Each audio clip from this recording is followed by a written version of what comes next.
Was geht, Leute? Bevor es weitergeht, muss ich noch kurz was zeigen.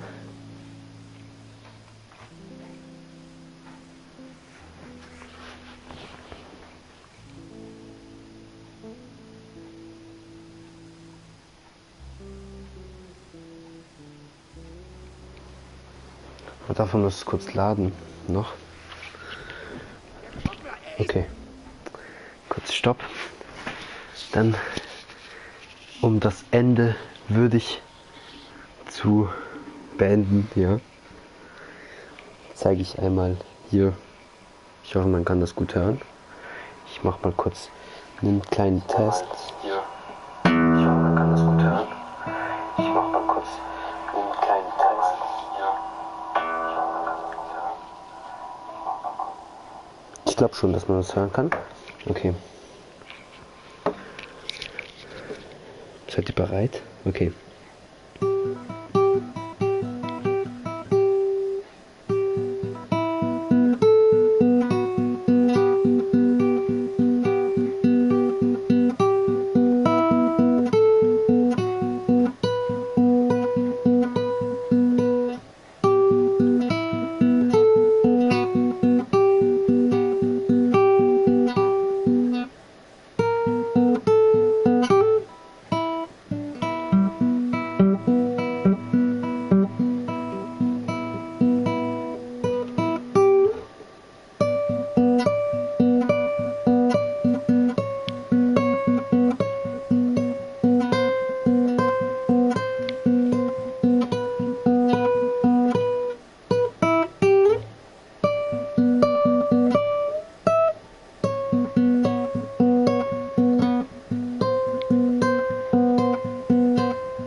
Das war das Intro von The Last of Us.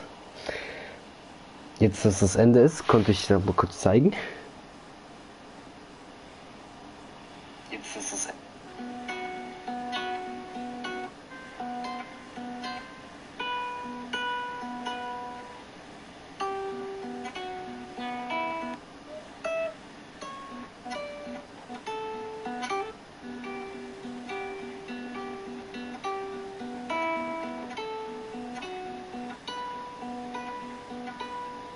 Hört sich gut an, ja?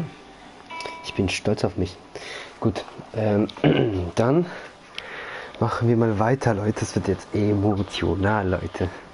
Und cool.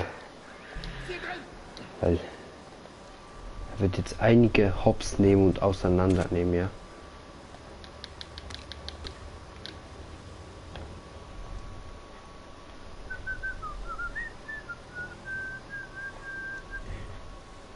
Und nein, das ist nicht das, was ich gelernt habe. Gelernt habe ich heute das neuere Lied vom nächsten Spiel.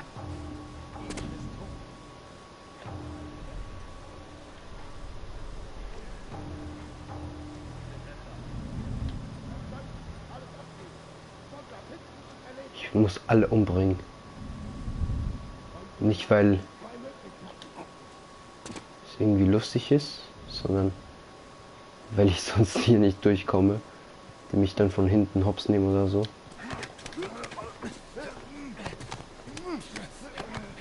Lass mich einfach in Ruhe.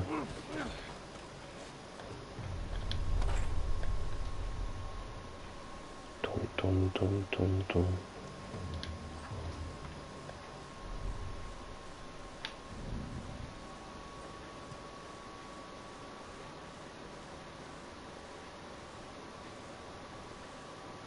Der kommt jetzt hier lang.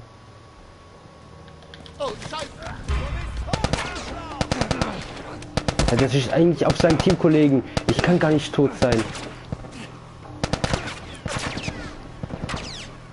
Heil dich, heil dich, heil dich.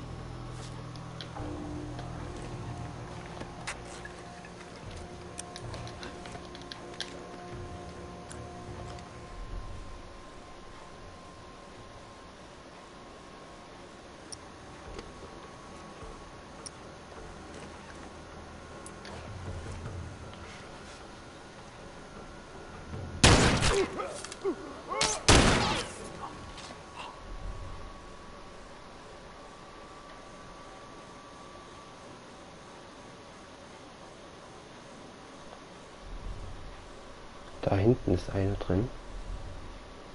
Auf jeden Fall.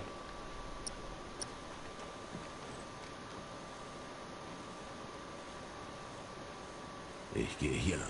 Jungs! Nicht mich anschauen, okay?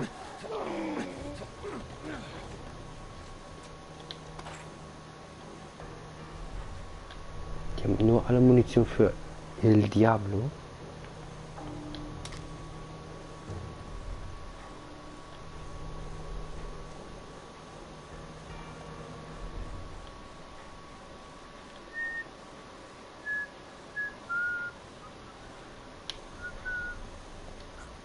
Ich sehe in diesem Bereich nach. Oh fuck.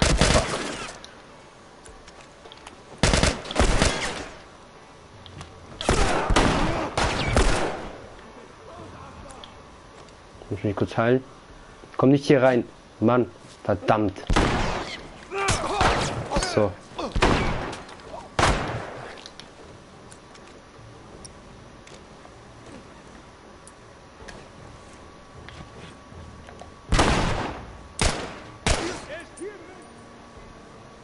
Sturmgewehr haben wir jetzt auch. Eine M16, ja. Ich glaube schon.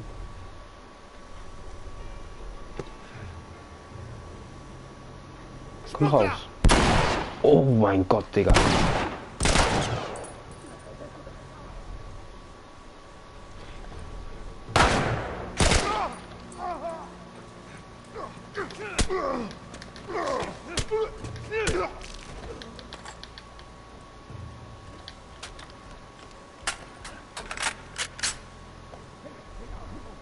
Ach du Scheiße, kommen jetzt viele.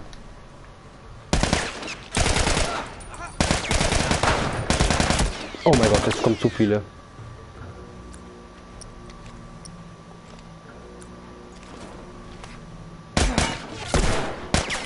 Nee, muss das neu machen wahrscheinlich. Oh ja, ja, ich muss es neu machen. Ey, Digga, jetzt das, okay, das ist jetzt wirklich schwer. Also den Schwierigkeitsgrad kann ich echt fühlen. Das ist nicht einfach so weg oder so, keine Ahnung.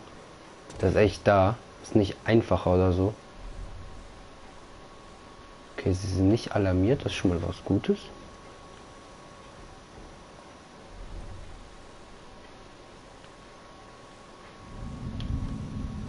Wow, da habe ich erschrocken, Alter.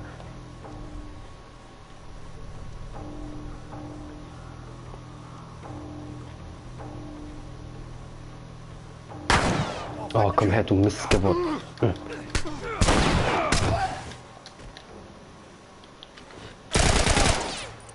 Munition ist leer.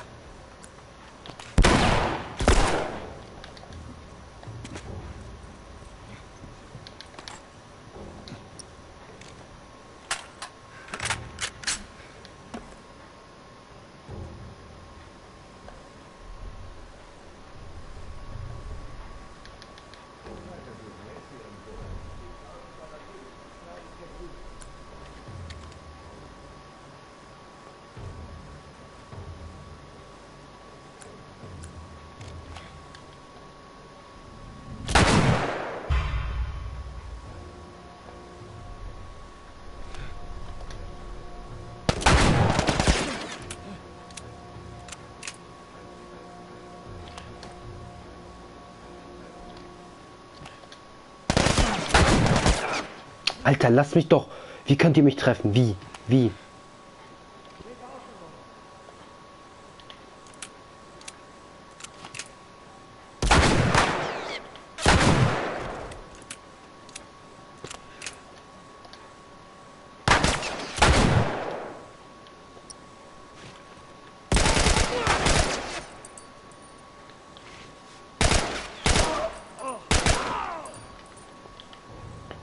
So, hops genommen.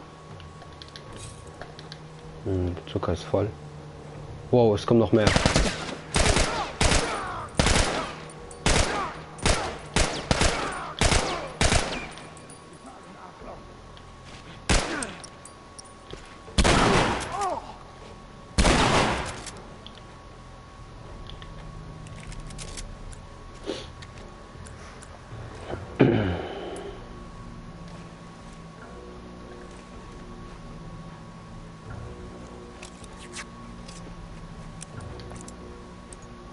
Das mache ich jetzt. Schwankende Waffe, oder? Ja, weil das andere brauche ich sowieso nicht mehr.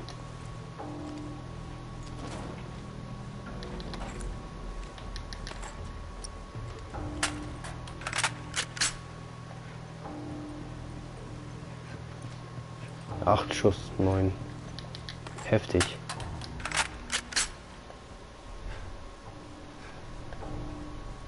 Da ist einer.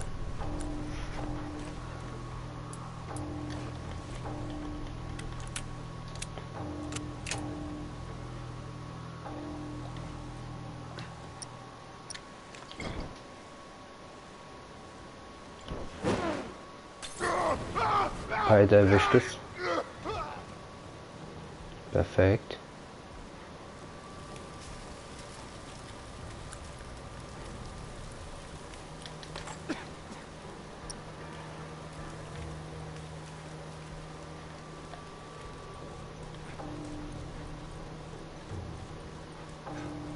So. Da gibt es auch noch was. Noch mehr Schuss. Ich hätte aber gerne noch irgendwie Loot. Weil ich schon ein bisschen knapp dran bin.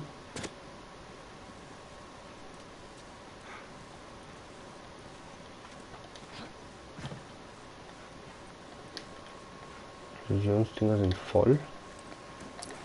Was brauche ich denn? Alkohol. Klingen.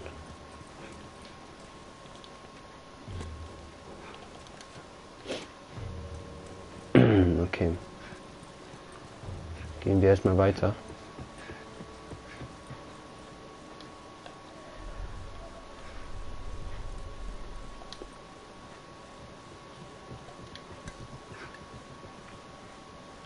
Die checken gar nichts.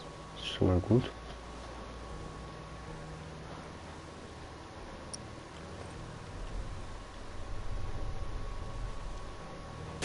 Los! Dafür wirst du bezahlen!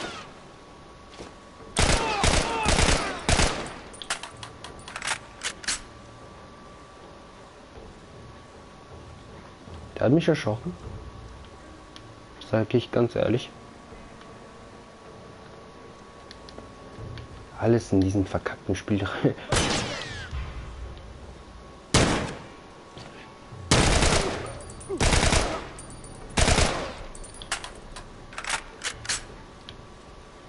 Gibt's noch einer?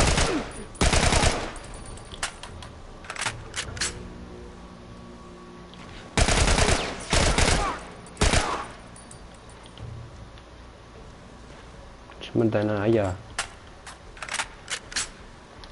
Da.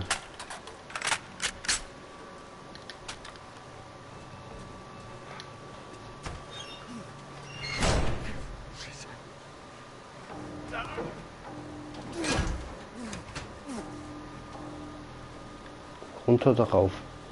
Rauf, wie es aussieht, aber ich gehe runter. Hier gibt's nichts. Okay, schade. Okay.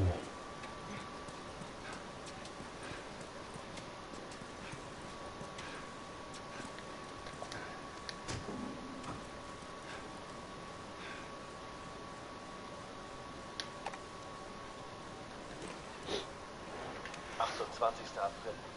Marlene hatte recht. Die Infektion des Mädchens ist außergewöhnlich. Der Grund für die Immunität ist unbekannt. Bisher zeigten alle Fälle, dass die Antigentäter des Cordyceps im Serum in der Rückenmarksflüssigkeit hoch bleiben. Blutkulturen der Patientin entwickeln unter Laborbedingungen rasant Cordyceps. Die meisten Blutzelllinien bleiben jedoch normal, sowohl prozentual als auch absolut.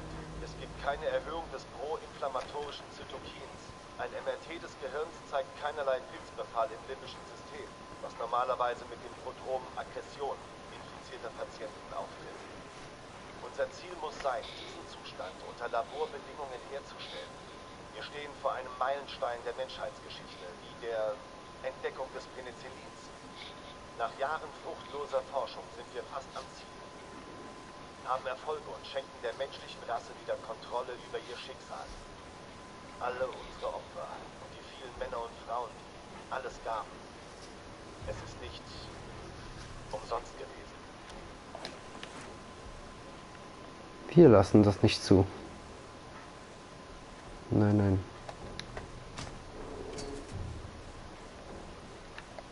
Ne, ich will noch nicht weiter.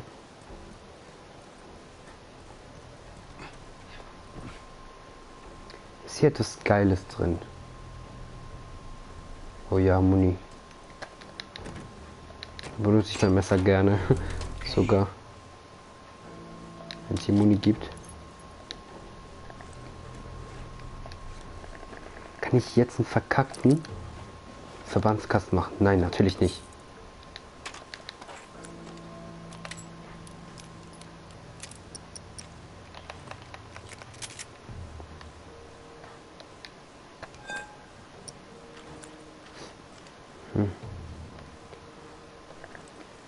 Okay, gut Glück. Jiggeln. Okay. Dann starten wir mal die Party.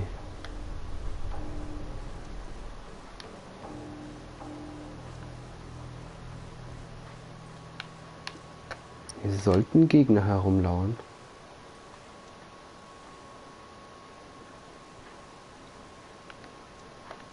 Eigentlich.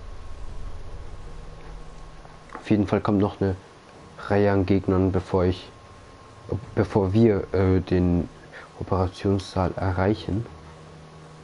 Das weiß ich auf jeden Fall noch. Endlich kann ich ein Medikit machen. Brauche ich ein Messer? Egal, mal schauen. Schauen, was besser ist. Instant Kill, Messer, Marlins Tagebuch.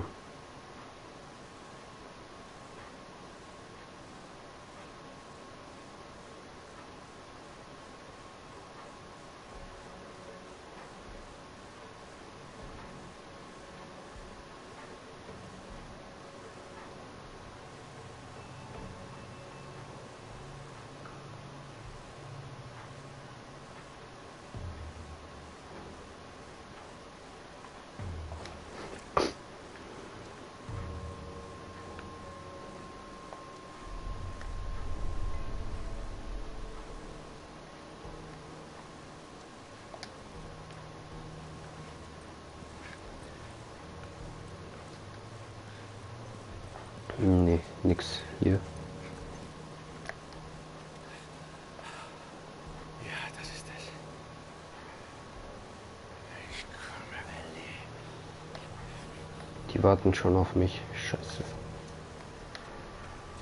Hier steht ja Surgery. Operationen.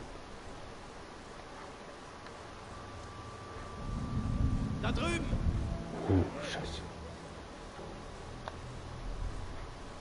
Kommt jemand? Nee. Der hat mich nicht wirklich gesehen. Ist gut.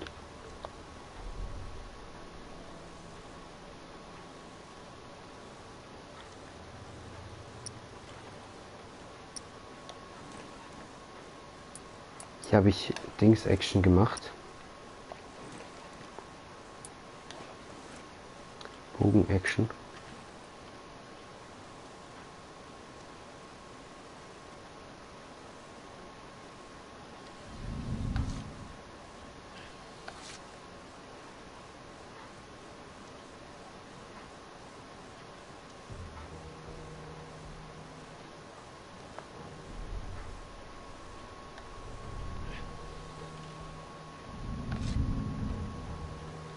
Könnte der mich sehen? So, ich bin so weit weg eigentlich. Ist er tot? Nee.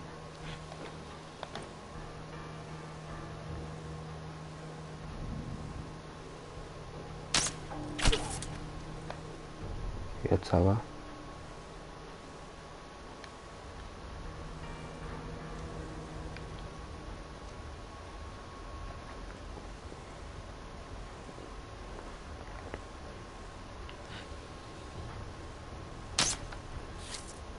Der ist tot. Nice.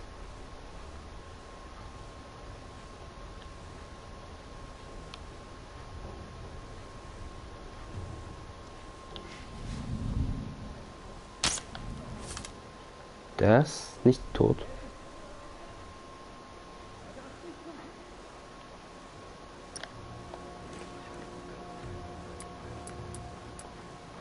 Hä, wo ist die Waffe? Ach so. Hä?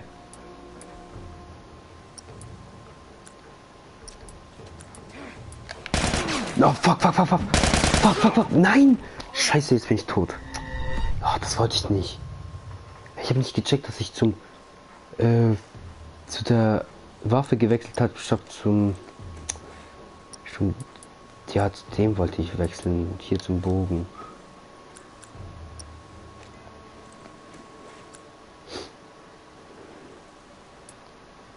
Das hier machen.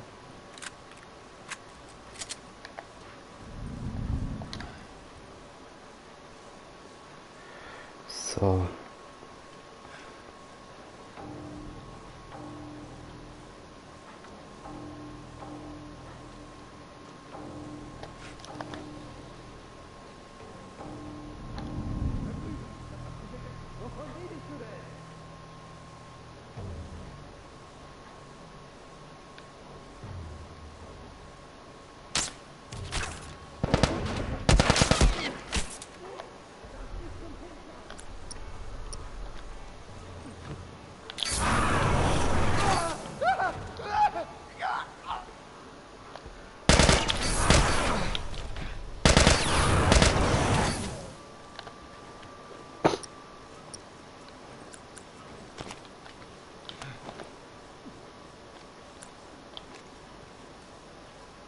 Okay, heilen, heilen, heilen. So, alles gut. Alles gut. Alles okay. Alles gut. Ich will keine Sorgen machen.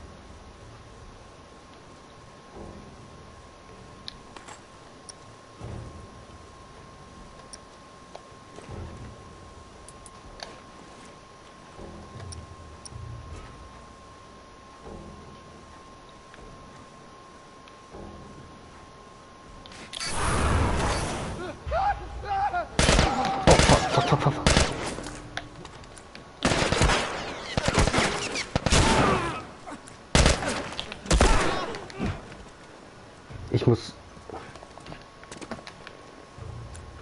Scheiße, ich habe keine Heilung. Ich habe keine Heilung. Okay, ich muss mich erstmal zurückziehen. Alter. Jetzt muss ich klug spielen.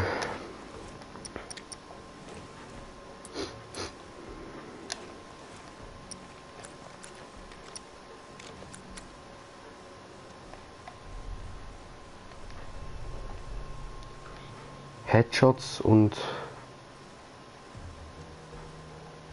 Betäuben und so muss ich jetzt anwenden.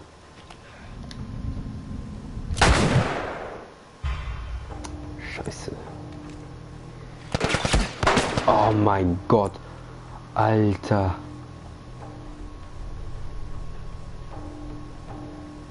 Wie will ich es dahin schaffen? Ja, ich bin tot. Oh.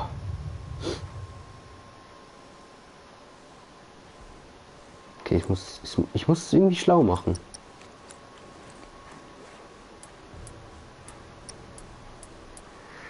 So.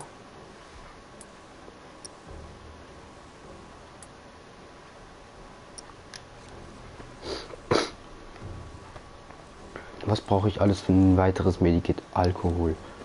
Okay.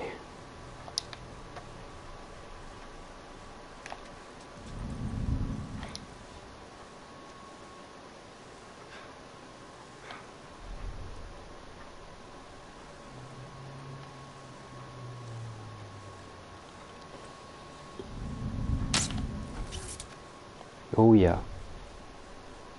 Ja, Mann.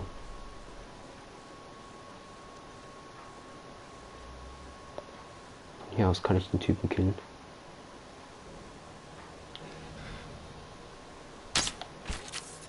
Bam. Junge. Heftiger Headshot. Der tot? Nee. Jetzt wissen sie, wo ich bin, oder? Oder? Oder nicht?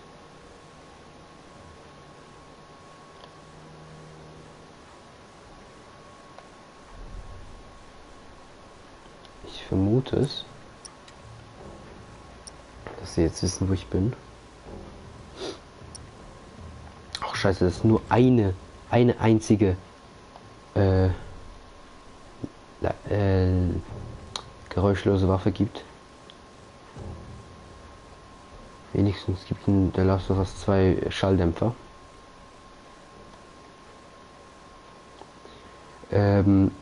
Ich kann jetzt doch mal diese Rauchgranaten-Scheiße benutzen. Jetzt kann ich. Es sind ja eh.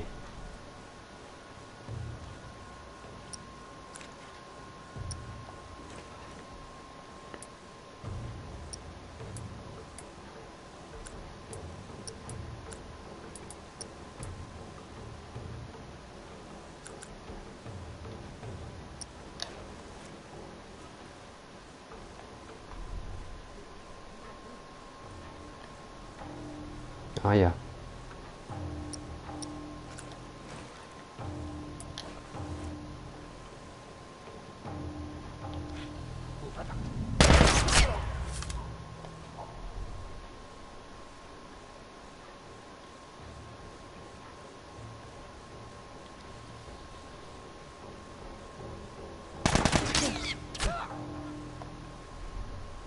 Ist er tot? Nein. Mann. Ich habe immer noch mein Medikit. Ist etwas Gutes, wenigstens.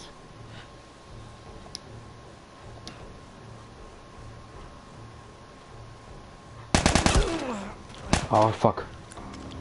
Jetzt muss ich es benutzen.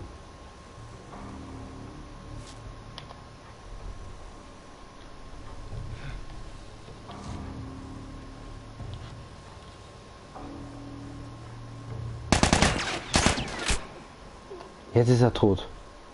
Muss ja sein.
Habe ich ein Messer?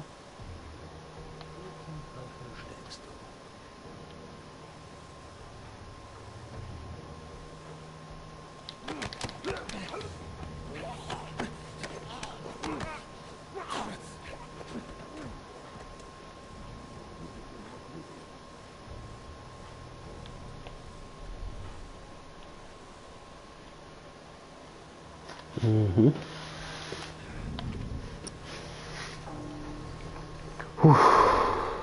Dünnes Eis, Digga. Ich will, dass die mal stehen bleiben kurz.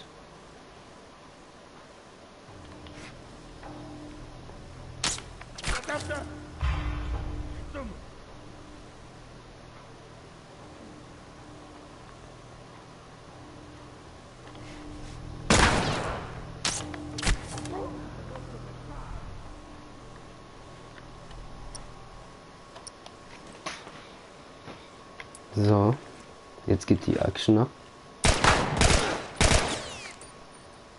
Ist er tot? Ernsthaft? Nee. Ist er nicht. Natürlich ist er nicht tot.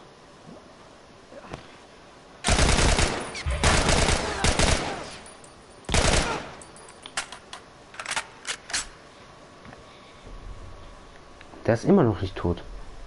Du hast einen Pfeil geschluckt und...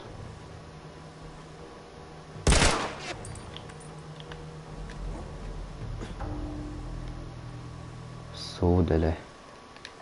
Das waren alle. Mhm. Das waren alle. Perfekt, Digga, perfekt.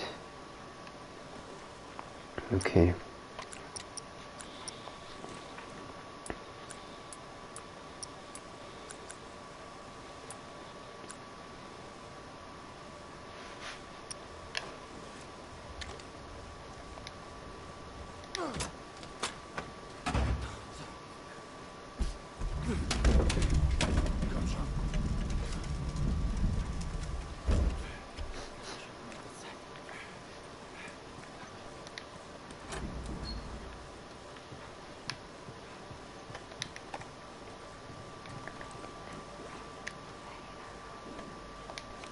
Ich nicht, was Marlene sagt.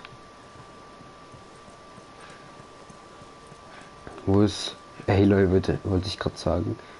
Wo ist, Ellie?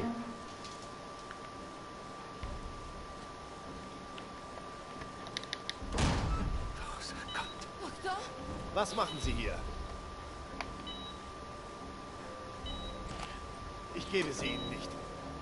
Denken Sie an die Leben, die wir retten können. Unsere Zukunft. Ich verbrenne dich, du kleiner Hurensohn. Sie Ihr tut ihr nichts an. halt die Klappe.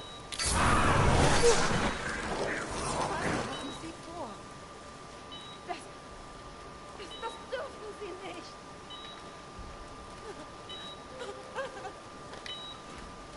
Ich lasse sie am Leben.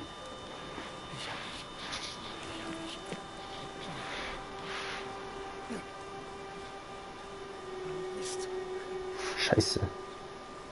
Die kommen alle. Zurück.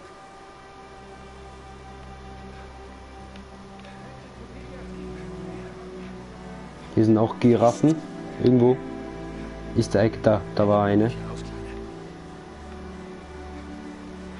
Komm, Ellie. Wir schaffen das. Oh mein Gott. Oh fuck. Hier. Die sind gleich hinter mir, die könnten eigentlich direkt schießen.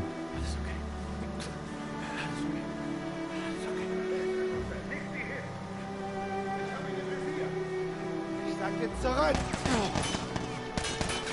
Schnell. Nicht, dass das gleiche passiert wie bei Sarah. Ich hätte mich umgedreht. Nicht, dass das gleiche passiert. Oh. Leute, das Finale. Oh. Jetzt Garagenebene. Jetzt kommt eine Cutscene. Du kannst sie nicht retten. Selbst wenn du sie hier rausschaffst, was dann? Wie lange, bis sie von ein paar Klicken in Stücke gerissen wird? Oder bis sie vergewaltigt oder ermordet wird? Das ist nicht deine Entscheidung. Sie wollte das. Du weißt es. Hör zu. Du kannst hier immer noch das Richtige tun, Joe. Sie wird gar nichts spüren.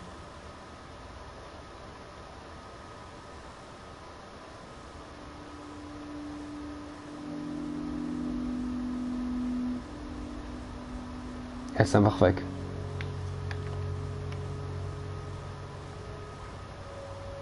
Er ist einfach weg. Einfach weggefahren. Ellie ist scheißegal. Er hat sie einfach zurückgelassen. Kapi.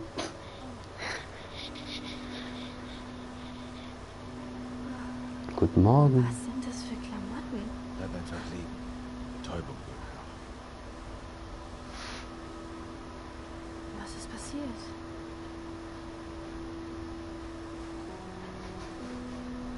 Wir waren bei den Fireflies.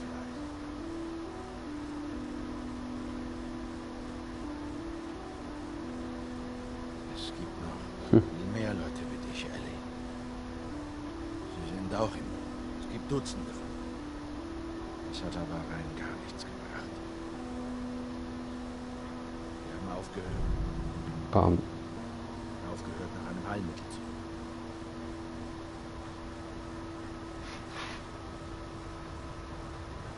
Wir fahren nach Hause.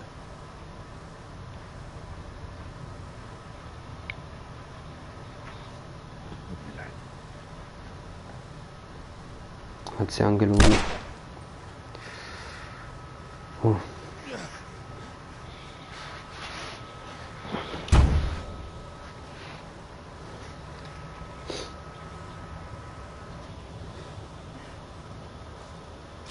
Warte!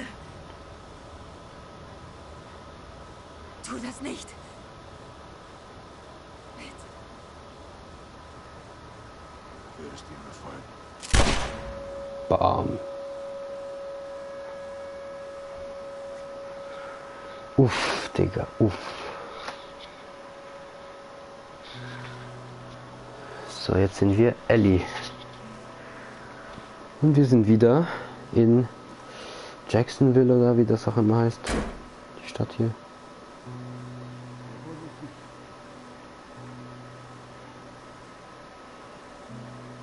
Müssen wohl laufen.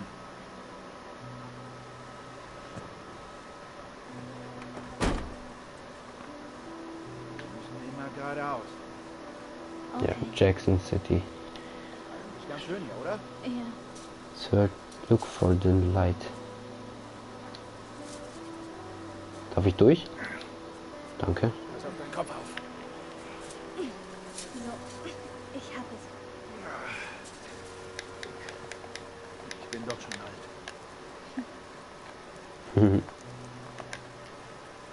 So, Dir noch nicht erzählt, aber Sarah und ich sind viel so gewandert. Sie war fit. Ich musste mich anstrengen.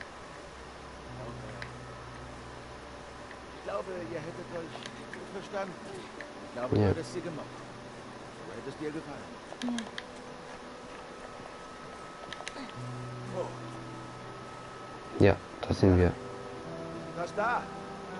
Oh, ich würde gern wissen, wie das von innen aussieht in The Last of Us 2. Die ganze Stadt erkunden. Schauen, wie die da leben. Das interessiert mich sehr. Oh. Und jetzt? Hier, ich helfe dir. Ah, doch. Jetzt, Leute, jetzt kommt das Finale. Okay, na komm. Hey, warte.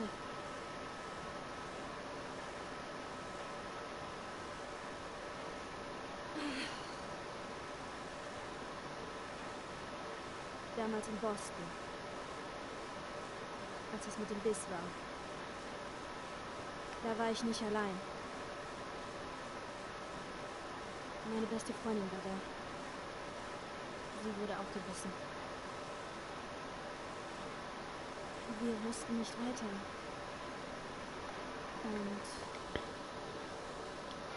Und sie hat gesagt, sitzen wir es aus. Weißt du, wir reden noch ein bisschen und sterben dann zusammen. Tja, ich warte immer noch drauf. Ihr Name war Riley und sie musste zuerst sterben. Und das geht's im DLC außerdem. Also, dass ihr es weiß. Dass ihr es wisst. Nichts davon ist deine Schuld. Nein, verstehst das nicht. Ich hatte viele Probleme mit dem Überleben. Aber was auch passiert. Und man findet etwas, wofür es sich lohnt zu leben. Und ich weiß, dass du das jetzt nicht hören willst. Schwör es aber mir. Die Musik, oh mein Gott. Schwör mir, dass alles, was du über die Fireflies gesagt hast, wahr ist. Uff. Fett gelogen, Digga. Jetzt kommt's. Jetzt kommt's. Okay. Bam. Dun, dun, dun, dun, dun. Wir haben es geschafft, Digga. In 2 Tagen.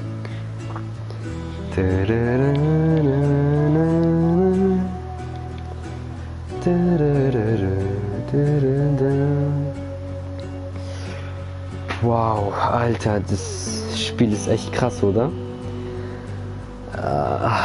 Wow, es ist einfach wunderschön und krass und cool und horrormäßig auch noch und alles einfach.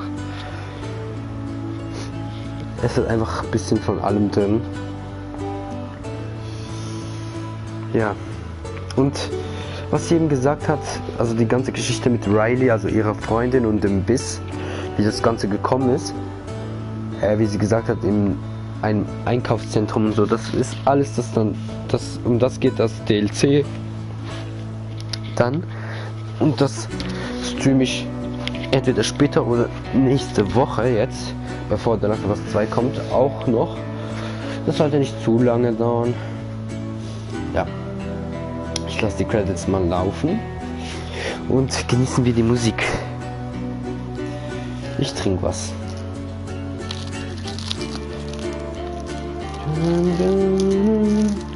Digga, die Musik in dem Spiel ist einfach überwältigend.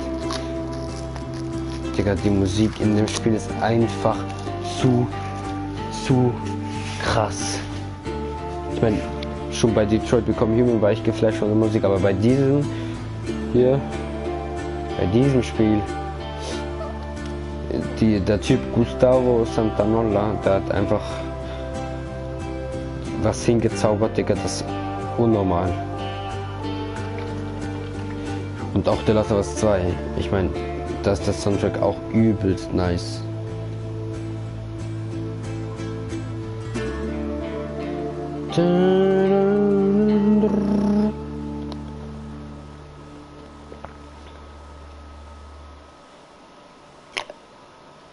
Naughty Dog, einer meiner Lieblings-Game-Filmen.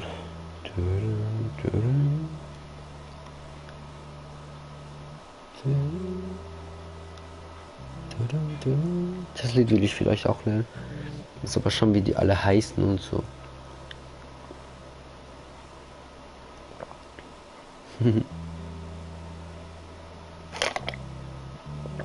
Neil Druckmann und eben hier Composer Gustavo Santaolalla. Ach so, Santanola habe ich gedacht. Santaolalla. Genau. Ashley Johnson als Ellie und Troy Baker als Joel, Digga, das war einfach wow.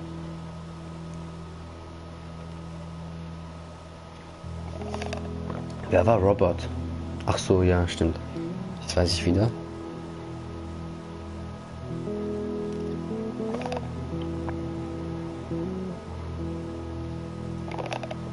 Das Spiel ist zu geil. Ja, Special Thanks sollten eigentlich am Schluss kommen, aber kommen die jetzt? Also Schluss. Ah, okay. Ja. Ist einfach wow. Einfach dieses okay am Schluss, das hat einfach so viel. Also es ist so ein einfaches Ende, aber es bedeutet trotzdem irgendwie so viel. Es steckt so viel Kraft hinter diesem okay. Weil da drin verbirgt sich ein zweiter Teil, da drin verbirgt sich übelster Plot, also nicht Plot ist, aber etwas, was wirklich sehr beeinflussend ist von der Story her, auch vom zweiten Teil, und zwar, sie glaubt doch die Lüge oder vielleicht eben doch nicht. Das ist ja das Ding, weil sonst hätte sie ja die Frage nicht gestellt, wenn sie zweifeln würde. Und ich frage mich echt, was im nächsten Teil ist. Ich habe zum Glück, Digga, zum Glück, danke Gott, ich habe ich habe ja irgendwie den übelst brutalen Leak, einen Spoiler über die Story, da wurde übelst geleakt und ich habe das zum Glück nicht mitbekommen, was da mit der Story ist. Was irgendwie da liegt des Jahrtausends. Ich meine, ihr müsst euch vorstellen, das Spiel kam übelst lange her, und zwar auf der PS3. Das hier ist ein Remaster. Gut, das kann ich mitspielen. Das kann ich mitspielen. Auf der Gitarre.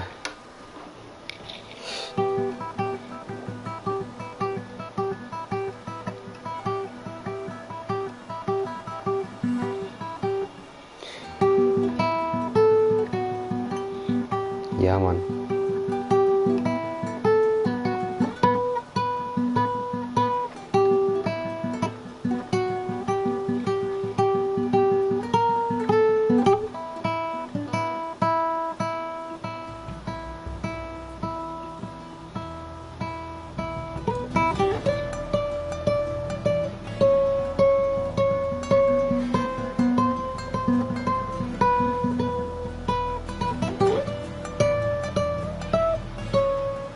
Ja, Mann.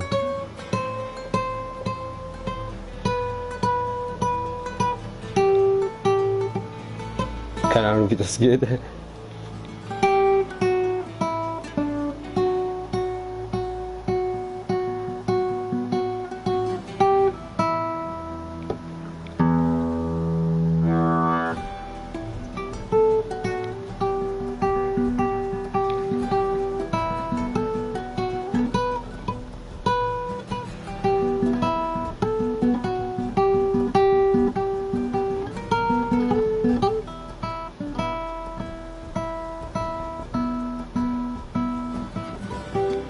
Das kann ich nicht. Aber ey, das Lied ist zu krank. Alle Lieder eigentlich im Spiel so ziemlich.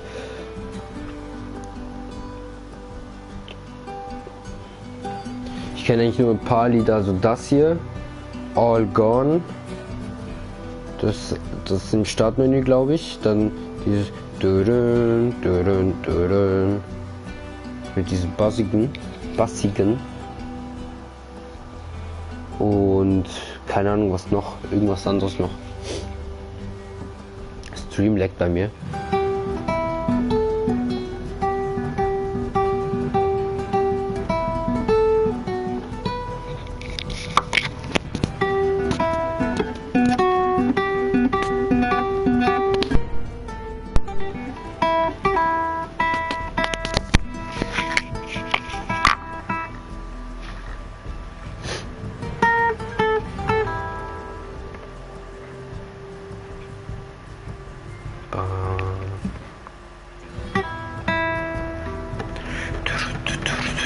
...2014 eben. Vor 6 Jahren kam das Remastered, glaube ich. The Last of Us. Digga, wie viel noch? Addition. No, PS4 Credits. Was auch passiert? Schwer. Ja, ich habe eigentlich auf Dings geschafft. Auch auf normal. Schau mal.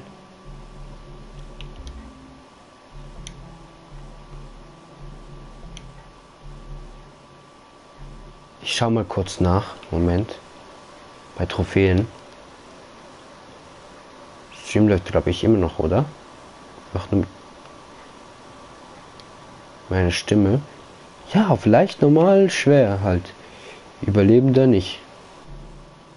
Halt auf Überlebender nicht, aber sonst.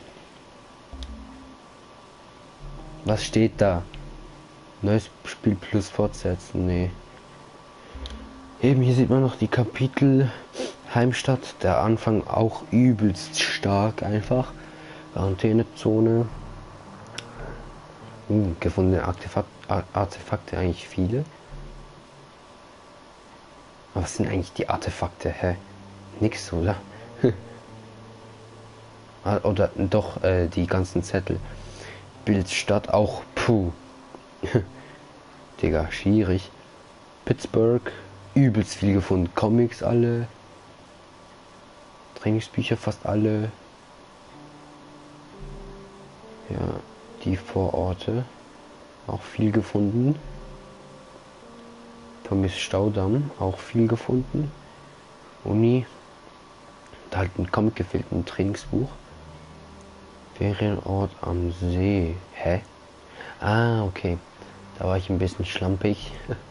Busdepot, auch schlampig. Firefly Labor. Und Jackson. Da war ein Comic. am Schluss. So, wenn ihr schaut, also das Spiel ist eigentlich schon relativ kurz. Aber wenn man sich Zeit lässt, dann kann es schon ein bisschen länger gehen. Ich habe jetzt ein bisschen durchgerusht. Schon. Weil ich meine, Bills Stadt hätte man noch viel mehr erkunden können. Pittsburgh auch.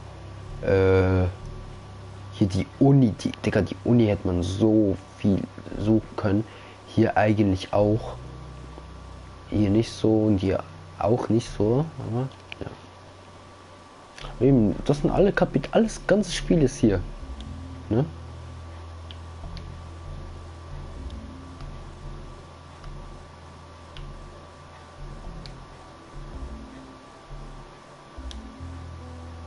Ich kann es direkt so spielen.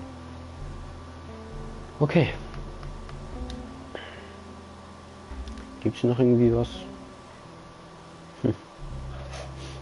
20 Jahre später.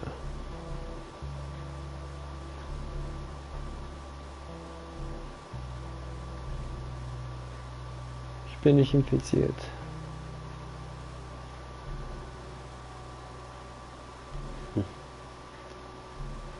Oh ja, wir dürfen Tess nicht vergessen. Die war zwar relativ schnell down, aber man darf sie nicht vergessen. Ohne sie hätten wir das niemals gemacht. Sie hat gesagt, das ist ihr letzter Wunsch.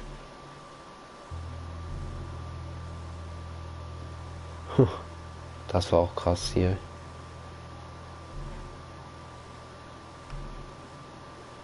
Er war mein Partner. Das war auch lustig.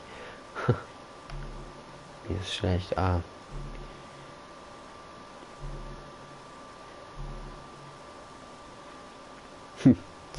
Oh, das war lustig.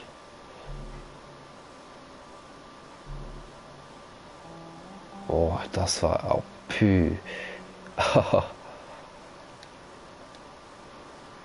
Das war auch echt krass, das mit Henry und Sam natürlich. Das Wiedertreffen mit dem kleinen Bruder. Ich bin nicht sie, hä? Matthias. Sag mir, was ich tun soll. Ich bin David. Du schaffst es. Das war auch lustig, wo sie ihm den Finger gebrochen hat.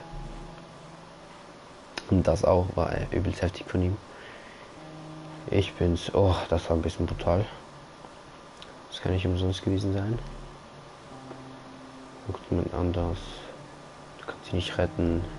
Ich schwör's. Hinter den Kulissen. Schauen wir mal. Was ist das denn? Dokumentiert die Entwicklung von The Last of Us. Vorher das Spiel durchgespielt werden. Ja, haben wir. Wir haben gerade das Spiel durchgespielt. Yeah, making the new IP is, how can I put it? It's just... Das habe ich selber noch nicht gesehen. It's insane. I mean, it's a very difficult process. You have more questions than you have answers. Especially when you come from like, you've been making Uncharted 1 and Uncharted 2, just kind of like, now like things are going, you just kind of like, good momentum. And then suddenly that momentum like just drops, stops. It's a very challenging process to create a new IP and that fail over and over again. But that's what it does. New IPs are really hard. They're hard because you don't know what's fun yet. You're building new tech, new AI, establishing new characters, new art, all this. You don't get to get that Wie viele Spiele er hat. for like 6 months to a year. You don't know. You don't know what it is yet. I remember like ages ago coming on the project and what are the Infected going to do? Like what are they going to do? They're going to behave like this.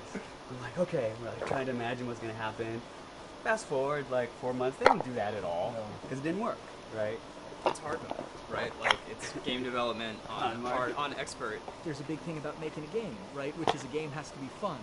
You get your first build where everything's working. You got player mechanics. You can walk around the world. You can shoot. You can melee attack people. You've got the AI in there. They're very intelligent, very difficult, and it's totally not fun because they snuck up behind you and murdered you in a second, and there was no way to figure out what was going on.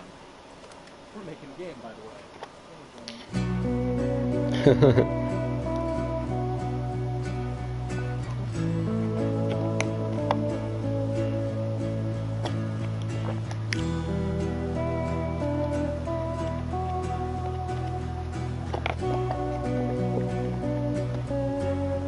Da würde ich auch gerne arbeiten, Digga, bei Naughty Dog.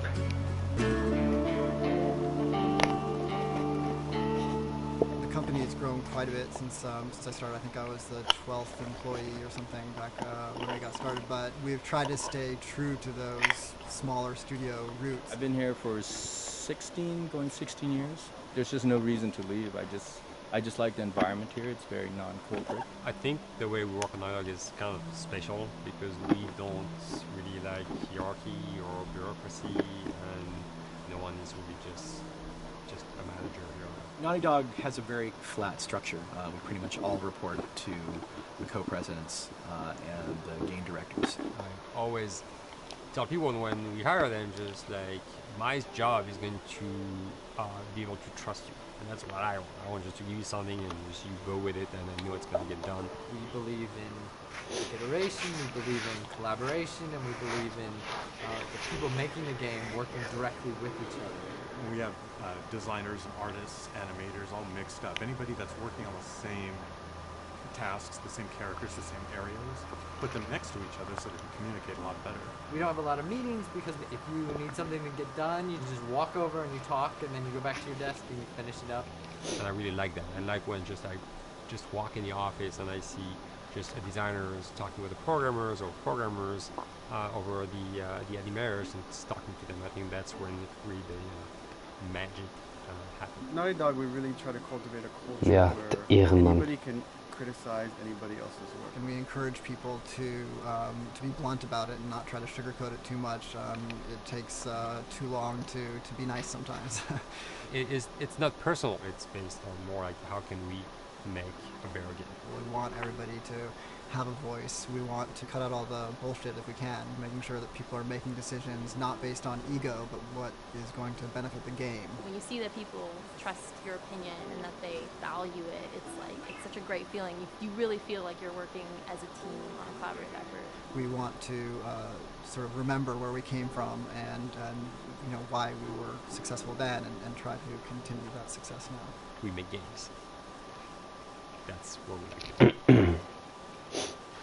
Back when Uncharted 2 wrapped up and we decided that we were going to build the second team and create a new project, we kicked around a lot of ideas. One of the very earliest ideas was to go back to Jak and Daxter.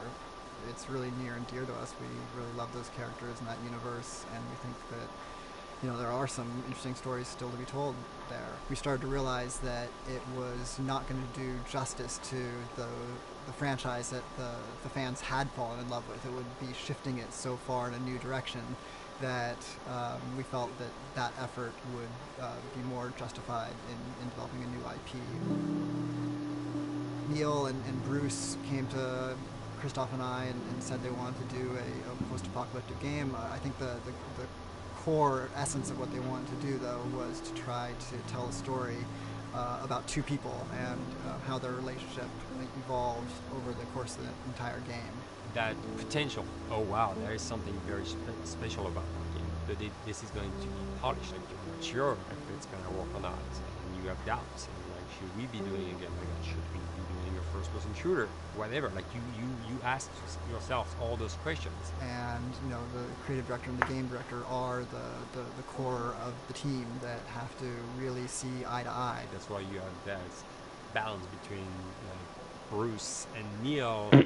Neil's going to try to push just the story and the characters, and Bruce is going to try to push that with just the gameplay as well. And so it's kind of like those guys are just trying always to find the right balance between the two. It's a very dedicated process. We feel that the interactive medium has an untapped potential to touch the feelings of the player. You have that connectivity, the fact that I'm actually in the world and participating in what's happening on the screen in front of me gives us some sort of advantage to make me feel connected with what's actually happening. At Naughty Dog, that's what we're trying to do, is pair story and gameplay together. If we can make you feel like you're actually with these characters on that journey and you're invested in those stories and those characters, then you're feeling, in theory, the same thing that they're feeling. Jo, da kann ich nur zustimmen. As the story evolved and took different shapes and different forms, the thing that was always there was Joel and Ellie. And because of that, everything kind of grew out of that relationship.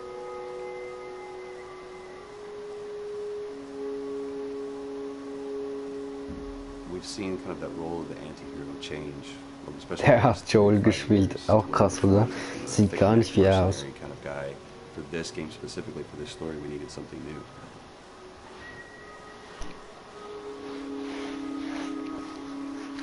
The reason we didn't want to make Ellie Joel's daughter from the get-go is because he wouldn't have anywhere to go. Of course, at that point, he'd be willing to do anything for his daughter because that is what a dad would do for his daughter.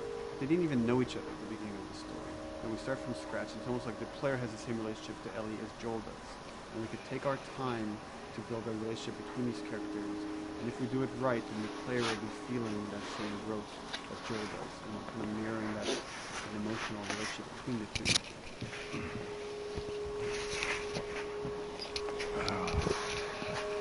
What are you doing? Killing time. Well, what am I supposed to do?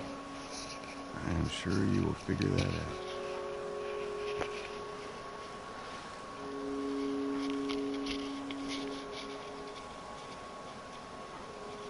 The watch is broken. It's exciting that Neil wrote something like this, where he's like, I don't want to make this. Sie hat Ellie gespielt. I want to make real people in Und sie spielt wahrscheinlich auch Ellie in The Last of Us 2. Sehr wahrscheinlich, sie sieht sehr ähnlich aus.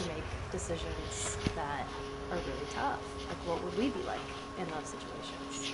I mean, we weren't consciously trying to pick male or female for characters. You just try to pick characters and just be honest with who they are. It almost doesn't matter. Right? Joel's daughter could have been Joel's son.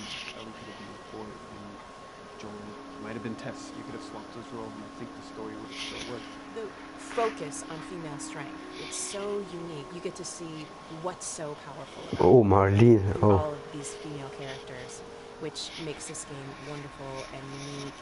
Sie ist tot. Fireflies will meet you at the Capitol building. That's not exactly close. You're capable. You hand her off, come back, the weapons are yours. Double what Robert sold. Speaking of which, where are they? Back in our camp. We're not smuggling shit until I see them. I want Joel to watch over her. Whoa, I don't Well, think that's shit, the I'm not best Ellie. idea. How do you know that?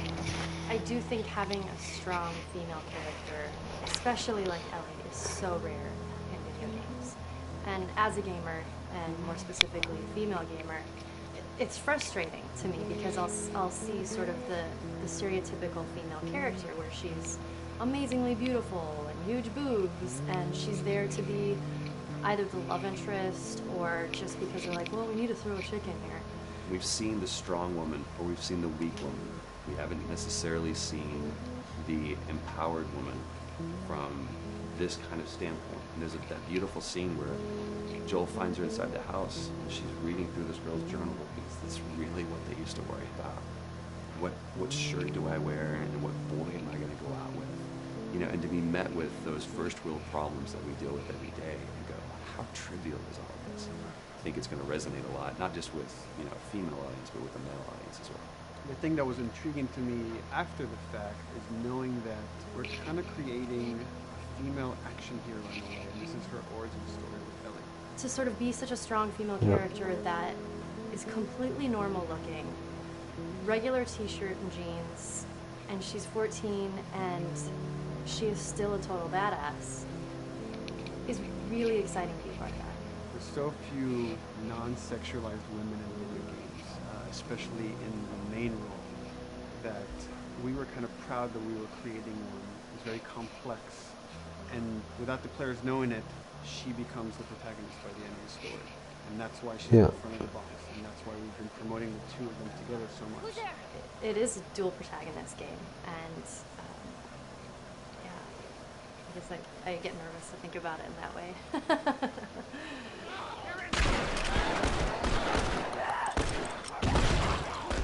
So ist das auf der PlayStation 3 aus. Bisschen scheiße. Sorry, journalists.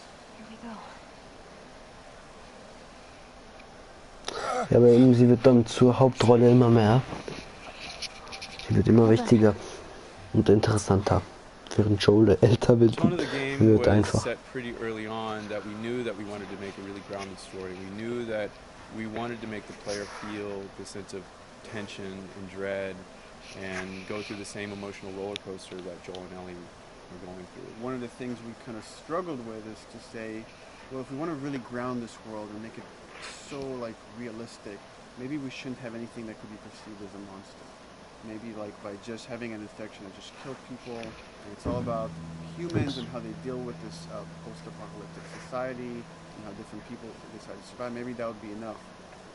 And what we realized is because we're making an action game, a lot of the storytelling happens on the joystick. And once we remove the infected, it's like all of a sudden now we can't tell the story through gameplay of what happened to the world. Kind of brought the infected back in because it lets you see, once you're fighting them, the threat that people had to deal with. That otherwise would just be very cerebral and people would talk about it, but you couldn't necessarily experience it yourself. In a novel that might work, in a game for us, in a sense of an action game, it didn't work. And from there, when we start kicking around those ideas, we were just like, what would be cool just to play?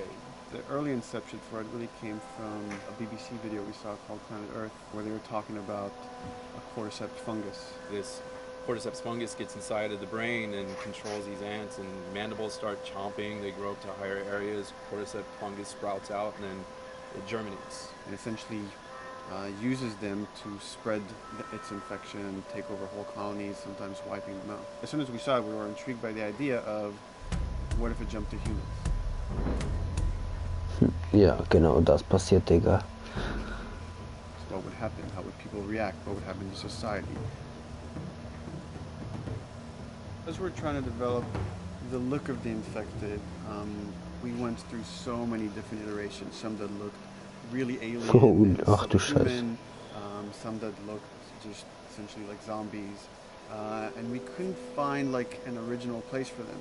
But one of our artists just did this kind of photo mashup where he took a bunch of images of diseases or images of fungal overgrowth, and he kind of mashed it all together and he threw it on this person. It was a very iterative process, making sure that the fungus felt properly integrated, like it was part of the body, growing out of the body. And not just fungus growing on the head, but it's tearing the face apart, left down the middle, this gaping maw of a mouth with the crooked teeth. And it's in great agony as its humanity and its brain is still somewhat functioning. Maybe you still have some human cognitive abilities or the thought process back here. This isn't some decaying corpse on the ground. This is a living thing that's going to be coming after you in the world. The fungus is always the focal point. So you can see from a distance, oh, this guy's infected. You can tell straight away. In fungus, they have these beautiful saturated colors, and we really like that conscious of this something so horrific that it's going to like stop at nothing. It's relentless force of death, and yet the elements of it are beautiful. It's not just about everything about it being scary, because to us it's actually scarier when things on it are somewhat benign or somewhat beautiful. It was evident that we were onto something that was quite a bit different and something that we hadn't really seen before, which was eerily human but very disturbing. And it seemed so creepy and so unique. Right away we gravitated towards it, and it was like, this is our base infected. Everything should kind of come out of this look. Das ist ein Klicker. So once we had this idea of the face-splitting kind of look that eventually became what we called the clicker stage, we went to great lengths to create a full biological cycle for these things. So in the early stages, you don't actually see too many signs of fungus surfacing out of the skin. It's kind of underneath it, like people have lumps starting to show. The eyes will be kind of cloudy, or lopsided, because the fungus kind of originates inside the head. That moves into the next phase, which is the clicking phase. And if they mess with the eyes, we end up saying, well, how do they get around? Oh, echolocation. And they use a form of echolocation to track down their enemies. Just like bats, or even some blind people can see by making a clicking sound, a sound that on its own wouldn't be very scary. And then to associate it with something that people in this world are very fearful of, so that as you're exploring an environment, all of a sudden you hear this click, and you're seeing everybody just get frightened, just everybody duck, everybody hushes. Ja.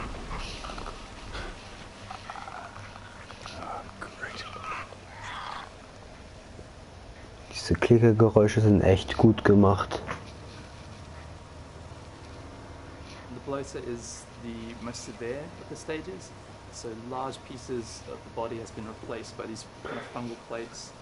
The fungus completely takes over the body and blooms. They're kind of covered in things that have been growing on them, things like moss and like little life on life kind of. Ja, und es gibt sogar noch mehr Gegner in The Last of Us 2 dann. When an infected feels like it's going to die, it finds like a dark corner and it becomes part of the environment. The human elements aren't there anymore. And then the body is gone. They lay down and sprout and then spew spores. And if people can breathe those spores, they become infected as well. It all had to kind of make sense of how each stage flowed from one to the other. And that's hopefully how we've created a world that you can kind of look through it and understand the science behind it and say, I can buy this, I can get into this. Das sind auf jeden Fall viele. Mandatory evacuation. Evacuate to where? What do you think? Quarantine zone. See, some places got a heads up before the infection showed up. Most didn't. Over the course of Joel and Ellie's journey through this game across America, you find all these different societies, all these different enclaves, and you get to see how do they deal with the infected. Without the manifestation of this infection, you can't have these people making those interesting choices.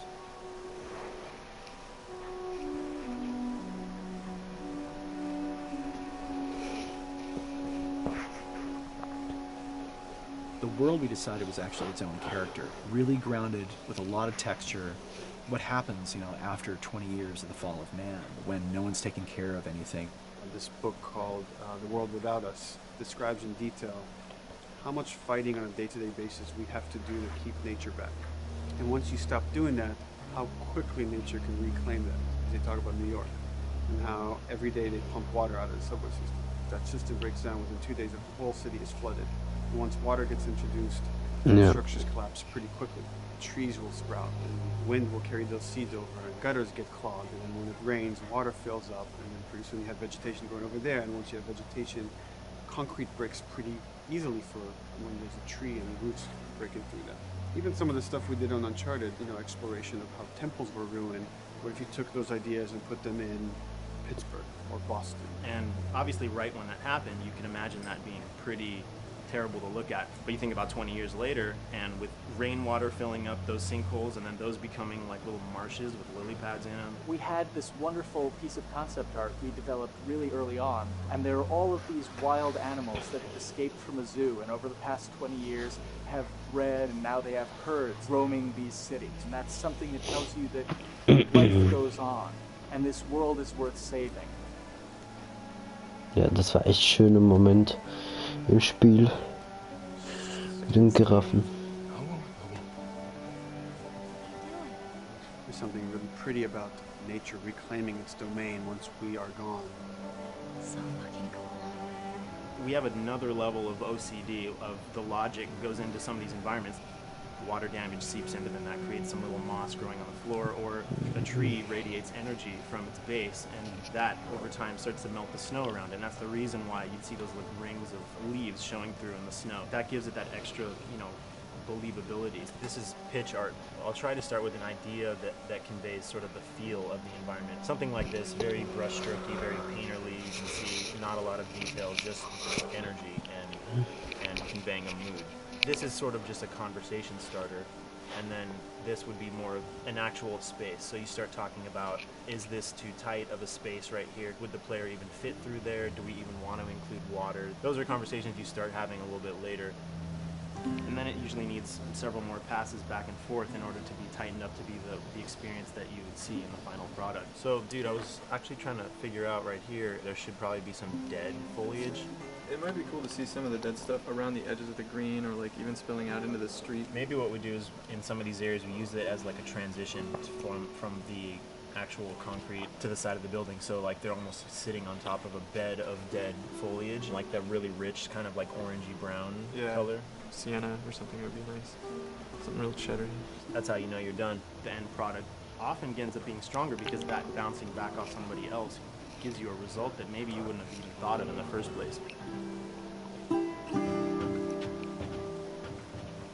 All right. Here's the bridge. That's our way out of here. As far as concept art goes, definitely the ultimate goal is just helping everybody as much as possible. Me and the background artists will work together. I'll often just go to them because they've got like a really, really good like visual imagination. At some point, he came in almost like flat on. So that's kind of good because the bus station is right in your peripheral view, and you're probably going to enter the bus station. You're probably not going to get lost. But it doesn't at all utilize this cool architecture here, like the bus station sign. Like that's a really distinctive silhouette, and it's a really interesting sort of architectural detail. So change the entrance. Look at that. Another city, another abandoned quarantines. I think it's a better composition anyway. It's not so like symmetrical. And I think that was done so that this sign read better. If you didn't see the word bus on it, you might not know it's a bus station. I think it helps. But everything we're doing in the environments is relating back to what you should be feeling in the story or what's happening as characters. Was that everything you hoped for? Jury's still out. But man, can't deny that view. Come on, this way. When we first came up with Ellie and Joel, we had this idea in our heads of who they would be, but we didn't necessarily know the voice. It took us a while to find our Joel, but for Ellie, I think Ashley was the second or third candidate to walk in, and right away we knew. Yeah, you know why are you so scared all of a sudden? Because I'm a coward, okay? So just get your shit.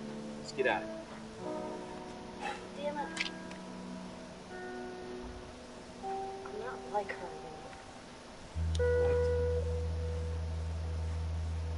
I think I'm gonna end up with The way she delivered the lines, the way she just embodied that character was like, that's Ellie, there's no question about it. I saw the character artwork and I related to her a lot. I mean, she's kind of a tomboy and she's kind of tough, and I mean, obviously I'm not 14, and I think that's the main difference between the two of us.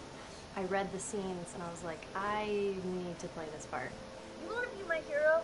Forget the whole bit about saving my life. Buy me a stack of these bad boys instead. Where'd you get that? Back at Bill's. I mean, all this stuff was just lying around. Then once we had her, we said, okay, well, we're going to do another round, and we're going to have Ashley this time in the casting sessions. The chemistry of these two characters was imperative to get right. Troy was a really interesting casting for Joel, because when you see Troy, he doesn't look like Joel at all. You know, he's so handsome and had like, you know, the frosty hair and totally looked like Final Fantasy. And so I'm like, yeah, I don't know. He's like this tall, pretty. It didn't seem right. I walked into the room fully aware that I was the youngest person that they were seeing for this role. There was a line that was in the audition side that says that Joel has few moral lines left to cross. And so that became the anchor point to the character. But then as soon as he spoke, and he had the grit in his voice, warm, yet kind of dangerous. And his movement is just like, you bought into it. Why are you so scared all of a sudden? Because I'm a big coward, okay? Now pack up your shit and let's go. Damn it. I'm not hurting now. What? I think I'm gonna end up. You are treading on some very thin ice right now. It was Ellie and Joel. After he read, it was just like that was it. I've done some video games in the past, but to be handed the mantle of a franchise like this was a pretty big honor. Is she alive? He's alive. David's newest pet. Ah! Where? In the town. In the town. Mark it on the map. It'll be the same exact spot your buddy points to. Neil pulled me aside one day, and he said, I have some ideas. And as you're well aware, Neil is a little twisted. He came up with this character, and I just jumped at it. It was such a departure from everything I've done here from Naughty Dog, to say the least. Name's David. This here's my friend James. We're from a larger group. Women, children. We're all very, very hungry. Be able to put on a voice that, hopefully a lot of people won't know, won't notice that it's even me. Because we didn't want it to be Drake. Drake eating people, that's a whole nother game. How did you put it? Tiny pieces. See you tomorrow, Ellie. Certain voices that I can do wouldn't fit the David's artwork, but he showed me the art, and I said maybe it's something like this, where everything's, it's very quiet. And just, he's not really sure, and the voice can break a little. And he just looked at his ear, that's all. So I'd love to tell you how we hashed it over and we talked. No, it just, I looked at the picture and I tried something, he said, yeah. And a few weeks back, I sent a group of men out to a nearby town to look for food. Only a few came back. And turns out that the others had been slaughtered by a crazy man. And get this, he was with a little girl. You see, everything happens for a reason. Ashley, she brought humor to it. She just has some really great comedic timing. The way she reacts to the things around the world with a little bit of sarcasm, that teen kind of like trying to get a rise out of you. Watch your step as you're going up. It's going to be a little... It just brought a certain levity to the story that the story needed. I didn't even realize it needed it until she started doing some of that stuff. Oh, I'm sure your friend will be missing this tonight. It's light on the reading, but it's got some interesting photos. Now, Ellie, that ain't for kids. Whoa! How the hell would he even walk around with that thing? Get rid of that. Well, hold your horses. I want to see what all the fuss is about. Oh, why are these all stuck together? I'm just fucking you. Bye-bye, dude. Throughout the course of shooting over these past couple of years, Ellie and I have kind of morphed into each other, which I know sounds so cheesy. Neil always asks, he's like, well, what would you do in this situation? I think the most important thing that Ashley brought is a sense of capability to Ellie's character that wasn't there in the beginning. The very first thing we shot involved her being pulled out of a car and attacked, and Joel was supposed to go save her. It was written that Ellie sort of was just kind of watching on the side, just waiting until he was done, and I was a little frustrated because I was like, well, if this were real life, I would do something. We did a couple takes, and at some point she walked up to me and she said, I feel like I'd hit him. So we added in a part, like, right there off the bat, she's not just this damsel in distress. Right there, she wanted to fight back from her very first day of shooting. We didn't have it right initially. She needs to be more capable than initially we thought she would be, and actually that made us go back and rethink combat and rethink a lot of the areas in the game, and now she was going to take a much more active part.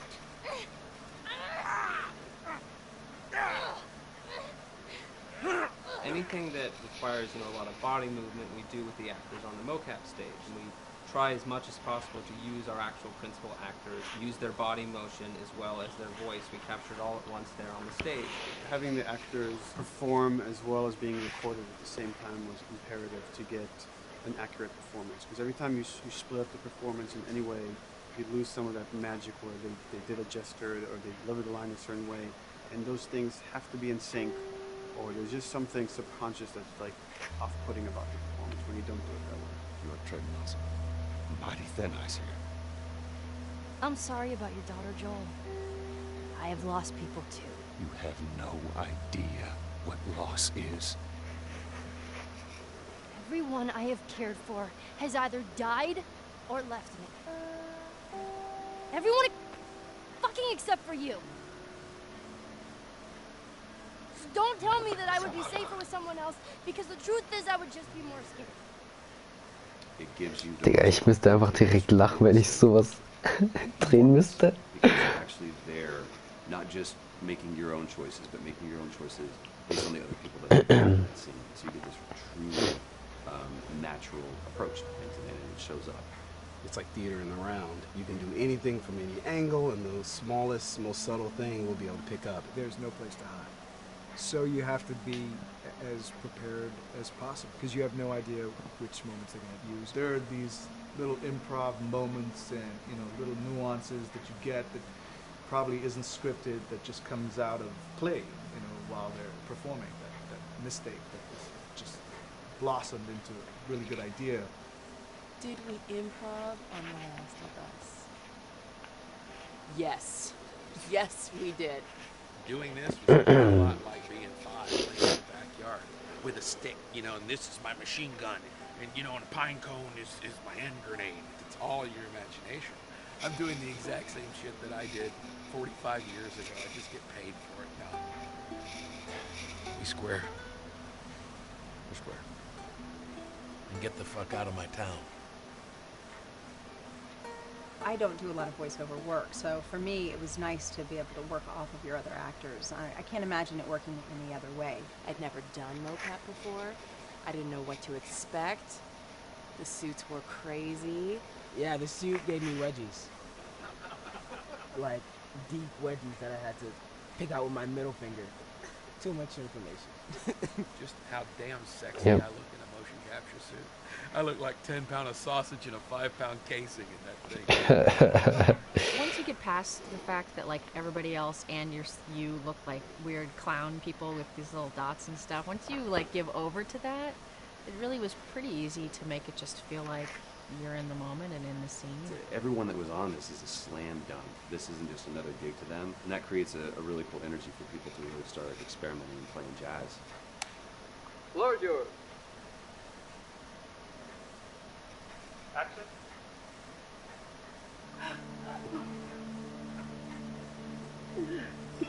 Hey! Oh, let her go. Don't worry, this is fixable. I can't come with you. Well, then I'm staying. Ellie, I want Joel to watch it. Oh, no, no, no. Oh, shit, I Absolutely. will go with Got him. you. Just take her to the North Tunnel away from here. Just cargo, Joel. How do you know that? We craft the scene out until it has a good feel, and then we pass it off to animation to clean it up. Real life motions don't necessarily always translate into gameplay. There's something that's usually missing, so we have to, you know, maybe enhance the gesture or enhance the shoulder movements or a breath that you want to be able to feel, but you don't really see it, so you can't really feel it unless you see it. Is everything all right? Yeah, everything's fine. I could have him lean in here a little bit more, like this, take his hand down.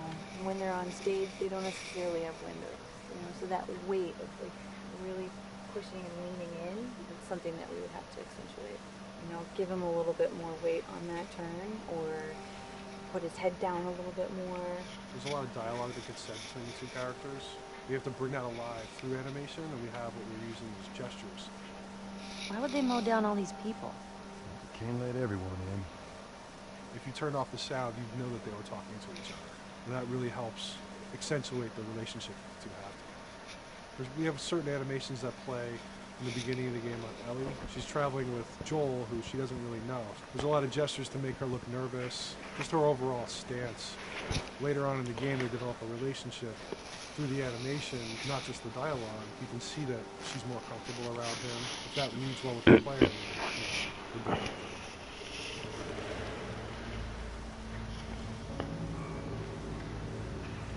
We want her to look scared when she gets a gun. We want her to look scared of the gun. See, if she's gonna aim, she wouldn't be like super trained aim. She would be more like somewhat scared. But at the same time, it must still look cool and feel cool to the player, I think. It's really just these little tiny details that we're doing, and it's coming across. It's working out well. We don't do facial capture. We don't track eye movements on stage. It's just the motion capture data. Everything that you see on the faces is hand keyed. You can see this is all her mocap data. And so when I'm doing something like this, I go back and forth to performance that she was giving, and I watch just this section over and over and over. So this is our default face, that I can make everything super extreme and make her all squinty and angry, turn her frown down. I can open her mouth, stick her tongue out.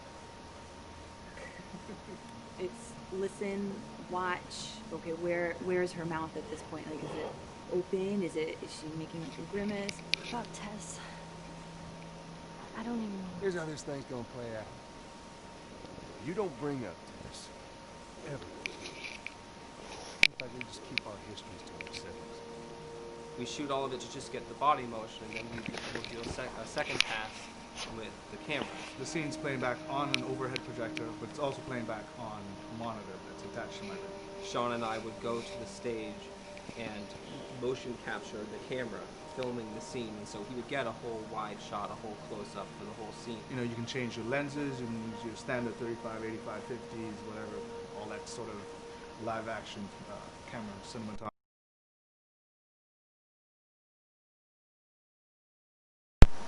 Wow, toll. We make sure to go back in and add flaws. So we keep the confinements of the room, so the camera can't go past a certain wall. Controller disconnected. If the cameraman bumps into the wall, we keep it. Missing focus hits when you're pulling focus, going too close to the character and reframing, those little moments in there. It kind of keeps it very cinema verite. If everything was too perfect, you wouldn't be able to put your finger on it, but you'd be able to feel it. It would just feel off. It's very much about grounding it, despite having the options. Wie lang geht der Film noch? Being able to place the cameras anywhere we want after the motion capture gives us both advantages and disadvantages. The biggest advantage is it means that we just have to nail the best performances we can get, and the luxury is that we can always swap it. The 3D world gives you limitless opportunity with cameras and movements, exposures, all that stuff. Most of these cameras are sort of set up like real world cameras. So we have lens, we have f-stop that will create the depth of field. We have aperture to set our film back and all that stuff. And a master, and then I have my close-ups, my over the shoulders. Sort of just like a live action production. Let's go to camera 30 at the 23.458. Then I get that kind of weird, bend across his back. The closer I bring the camera, the more bend I get, which is, doesn't look right. It looks less cinematic than if I do that, which flattens the whole thing. And I'm trying to also catch Ellie. Like if you scrub a little more, catch her in the back there. So I want a longer lens of that. Since I've only had experience working with live action before I got into video games, it was a kind of a cool adjustment to be able to have this extra flexibility in post, to swap a line of dialogue for something different, even though that's not what the actors said at that time, and to be able to still have a close-up on them while they said it. You get to make it probably more perfect than you could ever make it in live action. How far are we going to take As far as it needs to go. Where was this lab of theirs? Because our actors are both the voice and their body, they get to play, they get to try things, they get to work with our director to kind of come up with new ideas, or even our director will have a new idea on the spot that wasn't there in the script, but realizing when he sees it, oh, well, this would actually be better, this might feel better, and those changes all just happen organically there on the set. He could even lead straight into his thing. It's like, no shit, yeah, Ty, we want to do this. We rented 2 Harleys and drove cross country. Keep it pretty succinct, like we got the bikes, rode them cross country. Cool. It's shocking to me that this is Neil's first time directing. There was a specific tone and a specific approach that Neil and Bruce wanted to take with this. It just came down to there's nobody knows the story better than you, and then there's nobody that knows these characters better than you. Why don't you just do this? He and I actually had a conversation about it and said, I think I'm going to try this myself, and I'm not sure. Neil was fantastic. The floor is yours. Okay, so remember, you've been running away from this turret-mounted truck. If you come to this dead end, you're going to look up and see a potential way out. And action. Check it out. I mean, his writing is honest, and it's dangerous, and it's natural. And I love his economy of words. He doesn't hit everything on the nose, so it leaves it open for you to interpret and bring some nuances and things like that. The entire process is collaborative, but really it's led by Neil's willingness to change and flow and decide something doesn't work and fix it right there at the moment. And it is something that's very foreign to the way that TV and film is done now, where everything has been micromanaged by the time you get it to the table read. And no one wants you to change anything, and everything's very precious and has been rewritten with notes from 20 people in suits, and you can't do that just anywhere in entertainment these days. Yeah, I want to make sure. I think I swung too far over to this way, and now it's a little bit of making jokes about it. We need to like bring it back to center. There's one scene in the game where we see Joel not as a ruthless survivor, but as a father. I knew from the very beginning that he was going to lose his daughter, and I just told Neil, it's like, when that day comes for us to shoot that, I need a heads up. About a week before, he said, it's time. We're going to do that scene. I was like, okay. Because I knew that I was going to have to go to this place that you don't really want to go to as an actor. You want to find some aspect of reality that you can empathetically draw from. Troy and I were both kind of just like walking around for a while and just kind of getting into the zone. And well, my grandpa died when I was 8. He was like my dad, and so that's always what I use to get into that place. You know, I started recalling all those memories and started pulling up all those feelings, and they're just right underneath the surface. When I walked back in, everyone realized that something was different. I kind of calmed down. You could feel the energy just like drop a little bit more. It was brutal. And I lose my shit. I mean, just completely break down. Don't do this, please, God, no. Oh, God, no.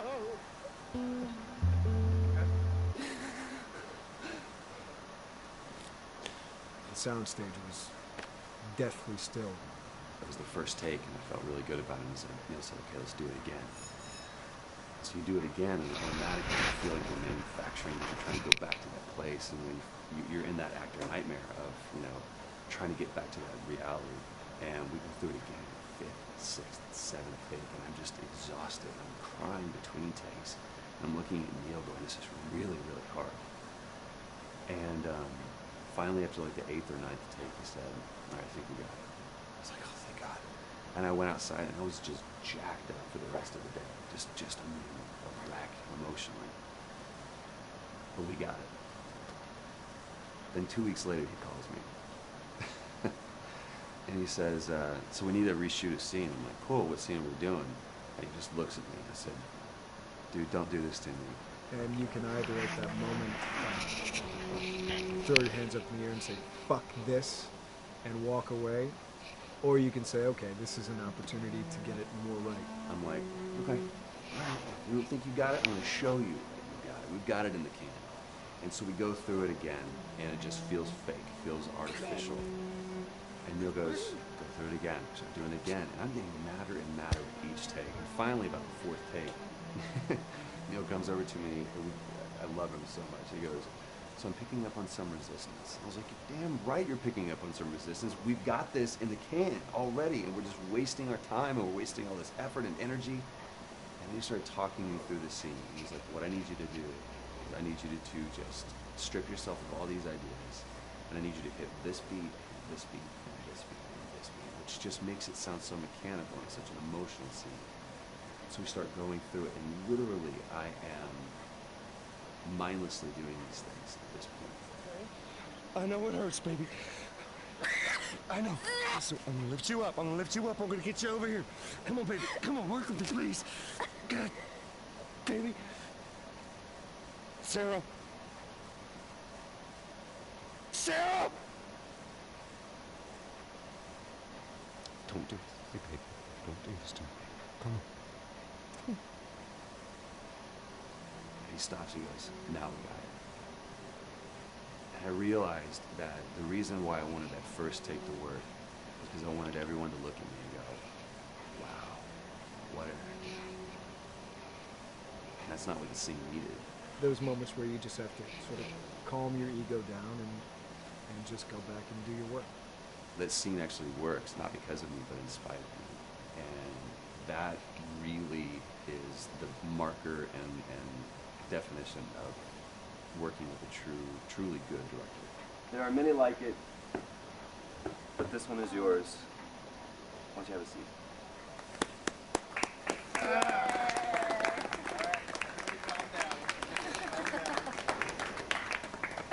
Thanks, guys.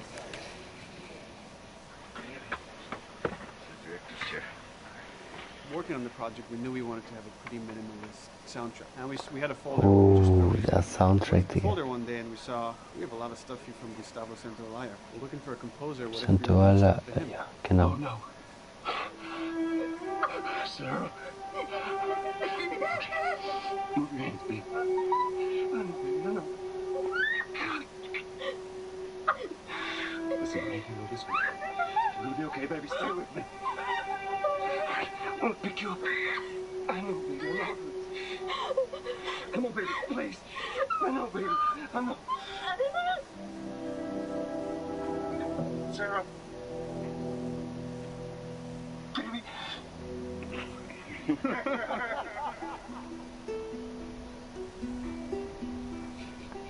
Die Musik ist einfach wirklich zu krass von ihm. Es wäre eine Ukulele, wo er drauf das spielt. Ich überlege mir sogar auch eine zu kaufen, nur wegen dem. My life has been Ja. and still is kind of like a road movie. I grew up in Argentina. I came to the United States in 1978 because we had a horrible political situation in Argentina. We had a military dictatorship where 30,000 people disappeared at the hands of the government and many other more were tortured, and I was blacklisted. It was just impossible for me to keep on living there. I've been in jailed many times since I was probably 15 years old just because I had long hair and I play an electric guitar. So I had to embark on this trip. I can relate to that kind of need of movement and going to the next place and the next place and the next step. I'm always attracted to the possibility of getting involved with a project from the very beginning. I like to work from the script and talking to the director. It's never been, oh, give me a piece like this, or give me a music that's this. It's just been very high level. Here's what the story's about. Here are the themes. Go write some stuff. Since I don't know how to really read or write music, the way I produce music is actually recording it. So I like to come early in the projects, and I did in The Last of Us.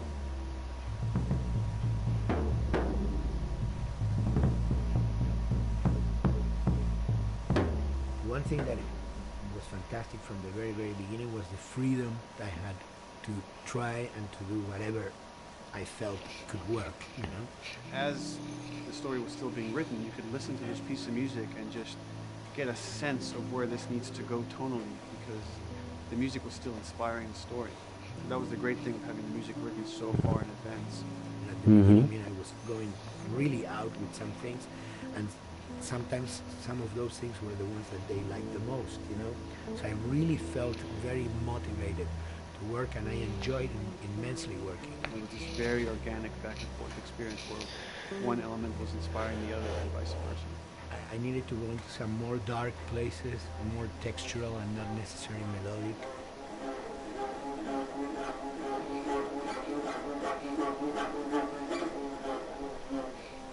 I'm always trying to sort of push myself into playing instruments that I don't know how to play. There's an element of danger and innocence. Lennon once said, you know, give me a tuba and I will be able to do I'm an artist. I should be able to do something. I like to put myself in that situation.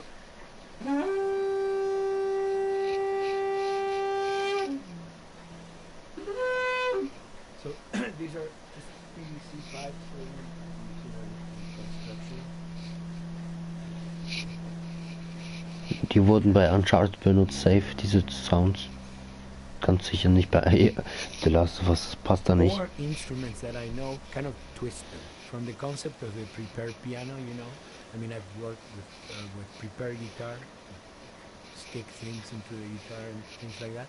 And also in The Last of Us in particular, I work with the detuned guitars. I really tune the guitar extremely low, and the result is, you know, strings that are very loose and will produce not only sound but produce noise. Because I believe, you know, every environment has its own sound. We have in our, you know, small studio, we have actually the possibility to record almost anywhere, including the bathroom, and we have done some fabulous recording, especially in the kitchen. When you score to picture, which is something that I don't do, then you know what you're going to expect. But when you provide people with music, like I've done in all the films that I've done, and then you see how the director decided to use that, you know, in what particular way he uses or where they edit it. It's always fascinating to me. I watch a scene and I'm going, you know, it's fantastic how they use this piece. I would have never, of all the music that I've done, probably I would have never used this piece there, but it works, you know, great. So I like that feeling of collaboration.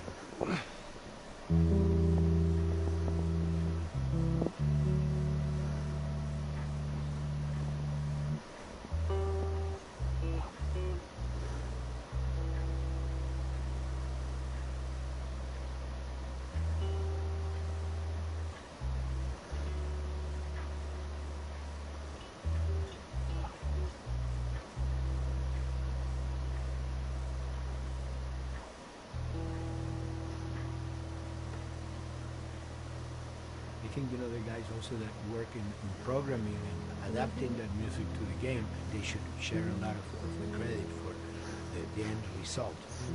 In the beginning, there was silence. And they hired sound designers. And they regretted that decision.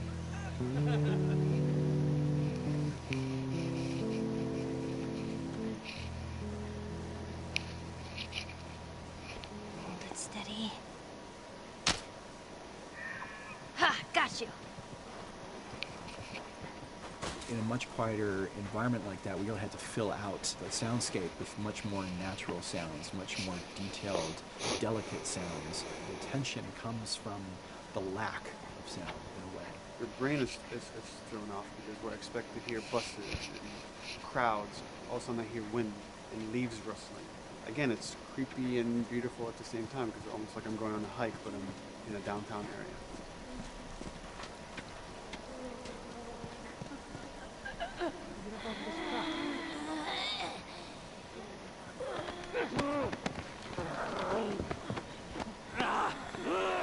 Neil, I mean, we were going through the iteration, so he just did not want, like, yells and screeches and what he called, like, you know, kind of witchy qualities, like cackling witch. He didn't want anything like that. It was a little bit of a head scratcher to figure out, okay, how do we make it sound human but not human?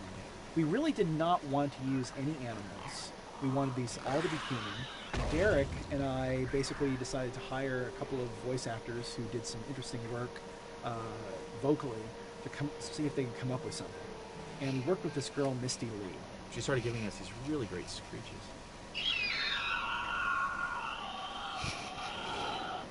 That's no process.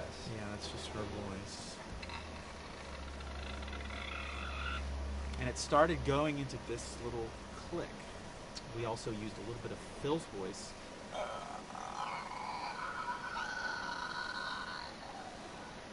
We've combined that also with an occasional that's just me, you know, moving my tongue. And what that kind of did was it sort of grounded it all, like moving with wetness. It adds a nice texture. This is a composite roll.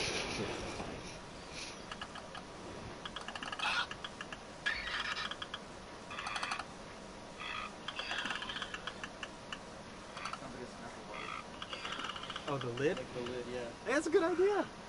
Fuck, where were you guys like months ago? Why didn't we think of that? Why didn't we think of that?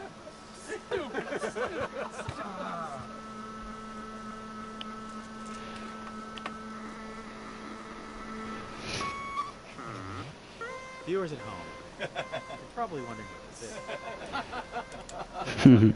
About 10 years ago, I saw this Cynthia A suitcase synth. I wanted to get one. This finally arrived in January, just in time to start using. I thought, well, what can I do with this?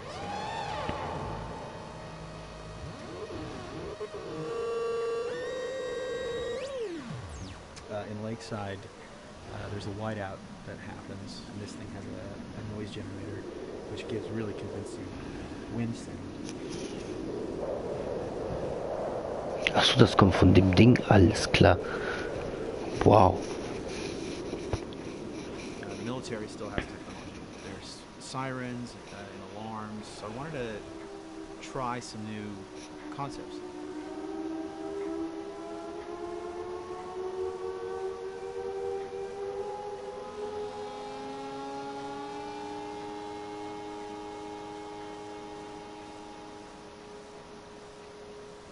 Man, What?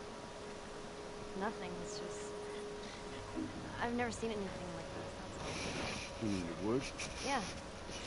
Never walked in the woods. It's kind of cool. Jo. Wann ist der Film fertig?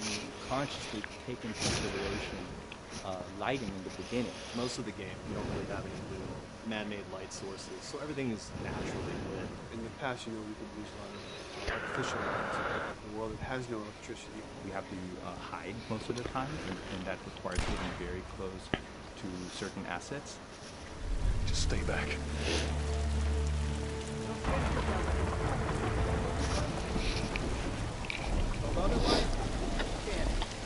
Detail's expensive, and if you build up too much of it, you end up running into technical problems, right? Your engine slows down. When the frame rate goes down, everyone can bring up the profiling tools and see which parts of the frame actually cause the drop of the frame rate. This is the profiling tool. These are all the SPUs. Here's the GPU, and then here's the PPU. You can see, like, here's the main process, and here's all the sub-processes. And you can see, tells you, like, how many milliseconds and cycles it's taking. The programmers are whiz at modifying this stuff and realizing, oh my god, why is this thing so big? We're taking 10 milliseconds on this thing. And then that's when they come over and find somebody they want to have a club and be like, why are you doing this? I love, we put the 30 frames per second goal because that's what we shoot for. Someone nicely put the 60 frames per second goal. It's like, yeah, we're not going to like that. Lighters usually can come up with different lighting setup that still looks great, but it's less costly in terms of performance. Did you talk to the character artist about her hand? So her face is getting a lot of spec, but then her arm is just like bone dry. It's something we can tweak in Shader. We'll have to send back to character team Michael to take a look. I can play with the lights and see if that's creates more like spec. Yeah. I've never ever focused so much on lighting and how much sensitivity there is to that here. One of the first lighting scenarios I had to do was like 7 a.m. like overcast. I'd like wake up early and like take photos with my phone. What color are the shadows? What color is the light? It is a master's course unto itself of how to deal with ambient lighting because I've never had to use it so much. Man, this is kind of sad. What is? All this music that's just sitting here. No one's around to listen to it. I don't know. It doesn't seem right. All the characters cast soft shadows onto the environment. Even when there is no direct sunlight or no direct light sources, they still have nice fuzzy shadows. When you're walking down a hallway and you see your self-shadow goes along with you projecting on the wall on the environment, that make everything look real.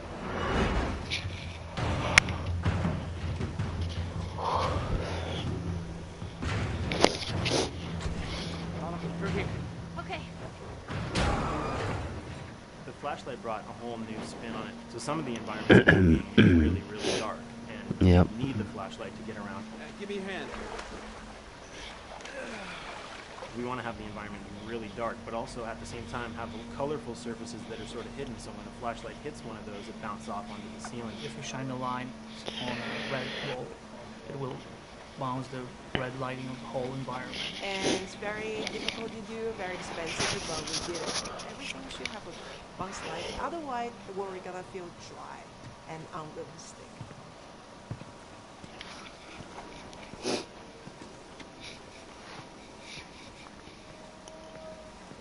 I guess this is where the assholes sleep. And slept.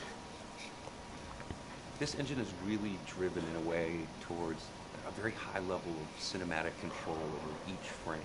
And hopefully, if we achieve our goal, you'll see it is beautiful. There are these truly beautiful moments amid all this chaos. And once we're done with this whole thing, we'll teach you how to play guitar. What do you say, huh?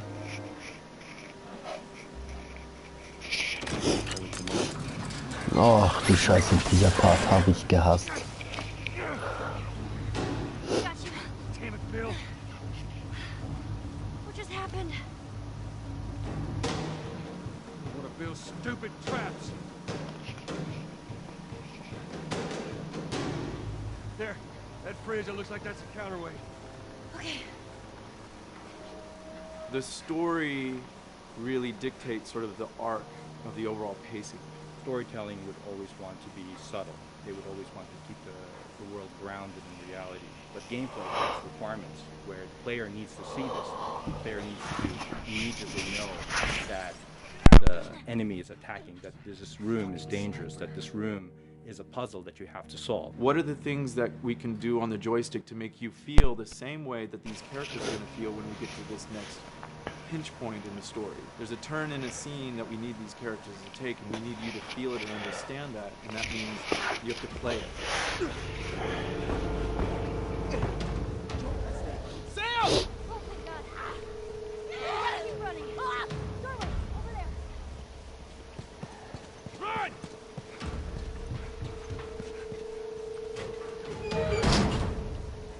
We really want to make sure that there's that contrast between the negative space and then the high tension spikes.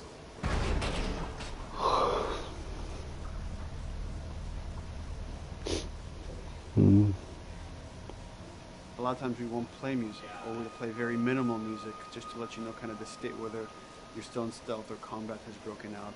Hearing someone's footsteps or hearing a person breathing on the other side of the door has so much tension to it.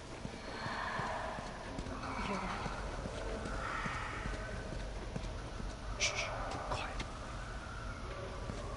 You feel the tension of the world, make you question whether you want to engage with these guys or kind of try to stealth around them. That's another reason why we don't have traditional cover in the game. You smoothly move around everything, contextualizing with the environment, but you're never locked down. We want the player to, with that crafting system, with the scavenging system, with all of the abilities available to them, to constantly be moving around and changing as the moment arises. Gameplay is all about, I have a limited set of tools, and how am I going to use those tools and those limitations to Ja, das ist echt gut gemacht geworden. obstacle in front of me. That obstacle might be infected, might be another class of humans that wants to kill me for a bottle of alcohol in my shoes.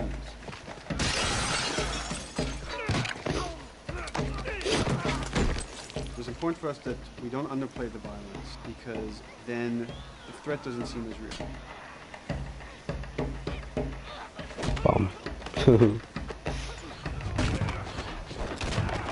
We see video games as this incredible medium to tell stories. We want to treat it as equals to books or comics or TV or movies. This is subject matter that would not be considered out of the ordinary to tell in one of those other forms of entertainment.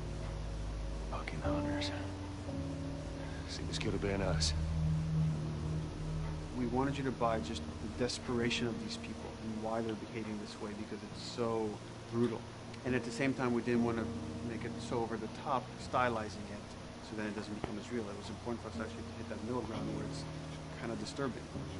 That glint that's happening on that curvature, it'd be good if there was a way that we can guarantee that from this angle we're seeing it. But really it's flat. overall too bright and opaque. Yeah, looks like paint. Yeah, see, the blood on the ground works really well. It's something about the other shader is messed up in this environment. We gotta fix that to unify the look. Shouldn't make you giggle or laugh or any of that. You should be kind of appalled by what you have to do, but you understand why you're doing it.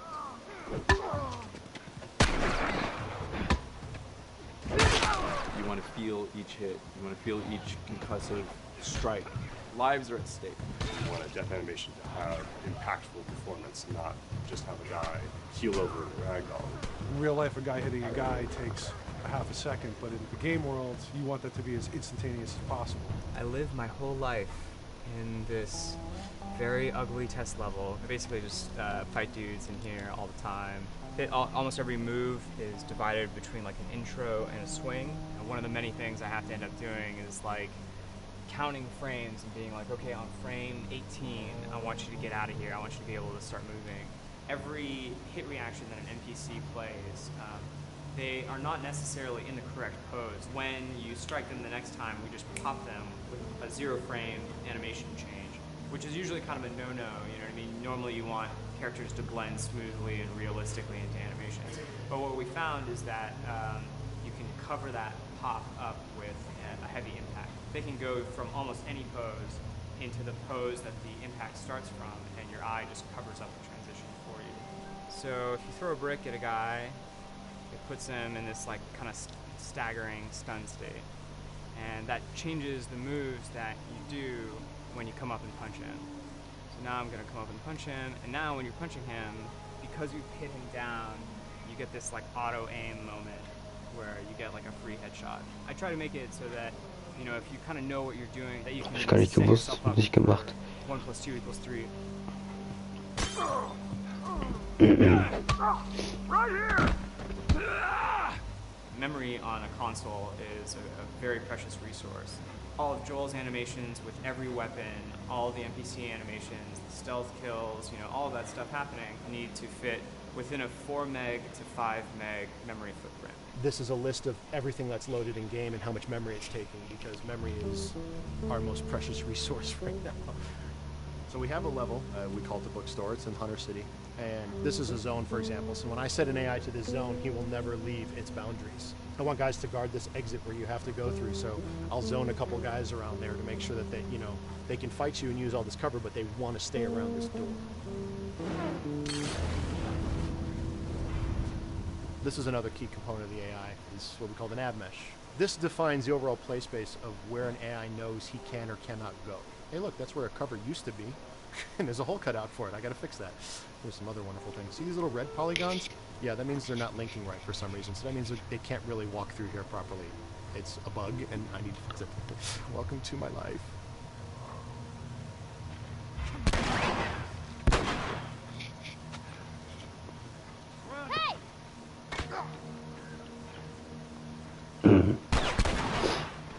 If you look at a lot of games, NPCs are usually only alive for, you know, a few seconds before the player ends up shooting them and then they're dead.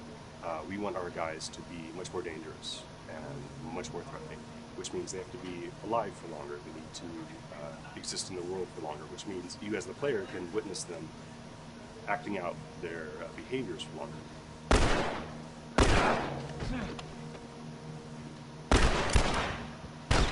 So we've been working really hard on our AI systems. Back of the box, biggest bullet is going to be like AI.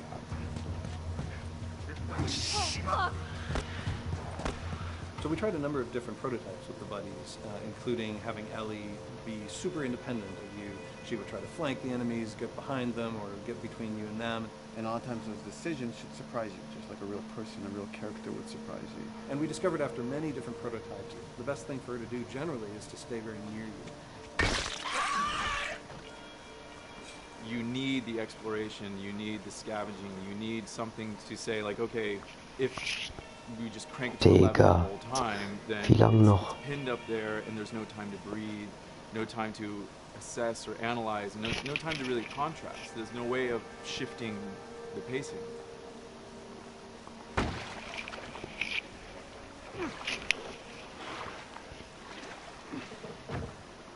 Puzzles are really weird, especially like Naughty Dog puzzles. I think they're very simple and satisfying. Most of this puzzle is strict exploration. You can see the ladder there, you can see the pallet there, you can see where you can see a clear route up to the ladder.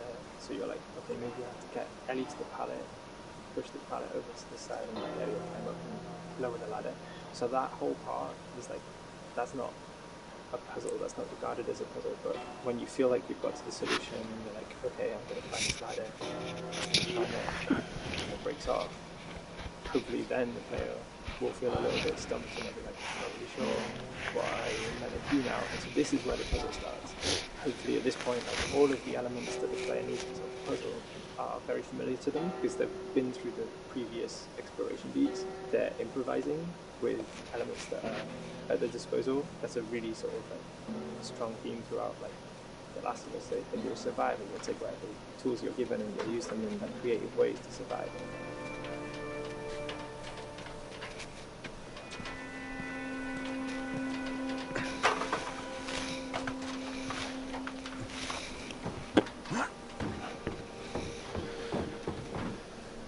We set out to create something kind of new to Naughty Dog, this crafting system.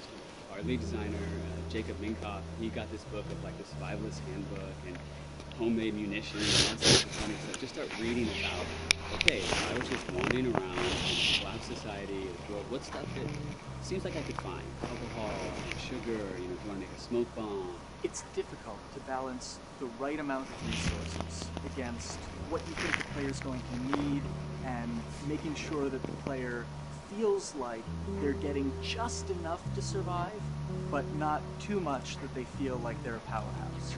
We wanted you to be forced to make some choices in the world that showed how depleted the resources were. So if there's a particular point in the story where the characters are having a particularly difficult time surviving, then we want you as the player to be finding fewer items, farther apart, harder to survive.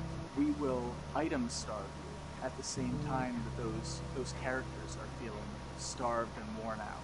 Then you expose something to them. Oh, here's a cache. If I can just get into that cache. Oh, look, there's a wealth of things in here. God, I was so worried. My health was low. If I had run into a combat, because it's always that thing in your head, it's that Hitchcockian thing about the danger that you see is less meaningful than the danger that's in your head.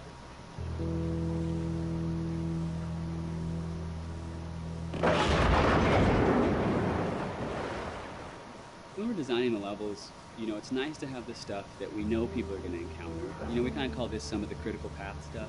These are the things that 9 out of 10 players are going to find. They're right in the way. It's where you have to go. And then whenever designing a level, you want to have that a little nook and cranny, right? You want to reward the player being like, oh, you went over here. And then you also want to have that other second nook and cranny. The player is supposed to go place a ladder here and climb up through the rest of the hotel. But what they can also do is shimmy across this area, and I place a really cool like upgrade kind of off the beaten path to reward players for exploring.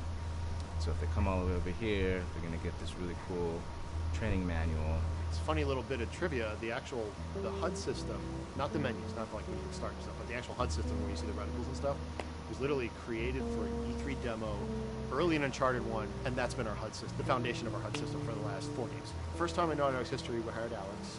She's awesome, and she's got a really good understanding of UI and how it applies to games. The thing that I hate about any game's UI is when it pulls you out of the game for too long. No one wants to spend time in menus. Nobody loves UI, if we're being honest. Like, weapon slotting has probably gone through more iterations than any other system. The stuff that we finally ended up implementing, you press select, you get into this menu, then you D-pad left and right through the slots, and then D-pad up and down will change the weapon, and then just, you don't have to press X or anything, you just select out of it. When you're still, like Joel is here, that's fine, but then as soon as you get into an actual situation, so I'm gonna go over here and cause some trouble. Okay, so here they come. Oh god. Alright, so now I'm out of ammo. Now I need to like get back in that menu. I have to like run away from them, get into the menu, get out of it. And it ends up feeling like super clunky. Like again, okay, I'm out of ammo again.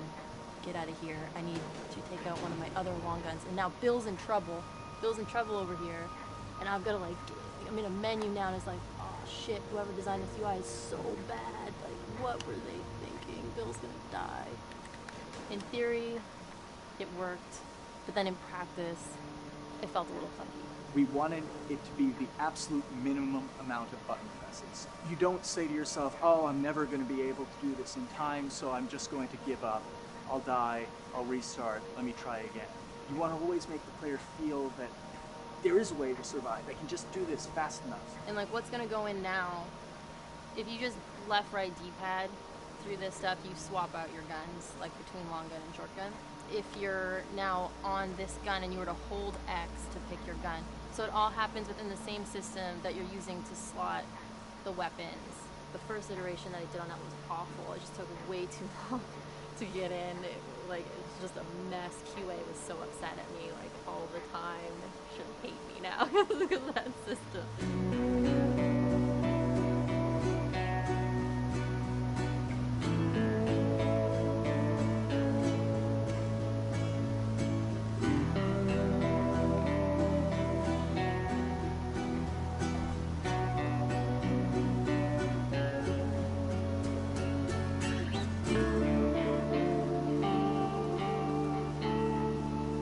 I think the way the industry is kind of maturing and changing in general, you're seeing a lot more focus and importance on refinement and polish. So having internal QA really helps. The industry is kind of changing from QA being this like tighten up the graphics on level 3 bro kind of vibe to like really being a more technical, mental, investigative job. On the publisher side, it's more reactive towards the code being delivered in a stable, controlled environment. Whereas on the developer side, especially at Naughty Dog, we are going beneath the art and the design. We're given enough weight where we can go up to somebody and be like, look, you have to fix this. Why? Come over, I'll show you. That kind of feedback, I would love to be able to say like, that was us, but it gets so diffused throughout the iteration process that you're just kind of like adding your I guess like genes into the gene pool and then just seeing what happens, you know what I mean?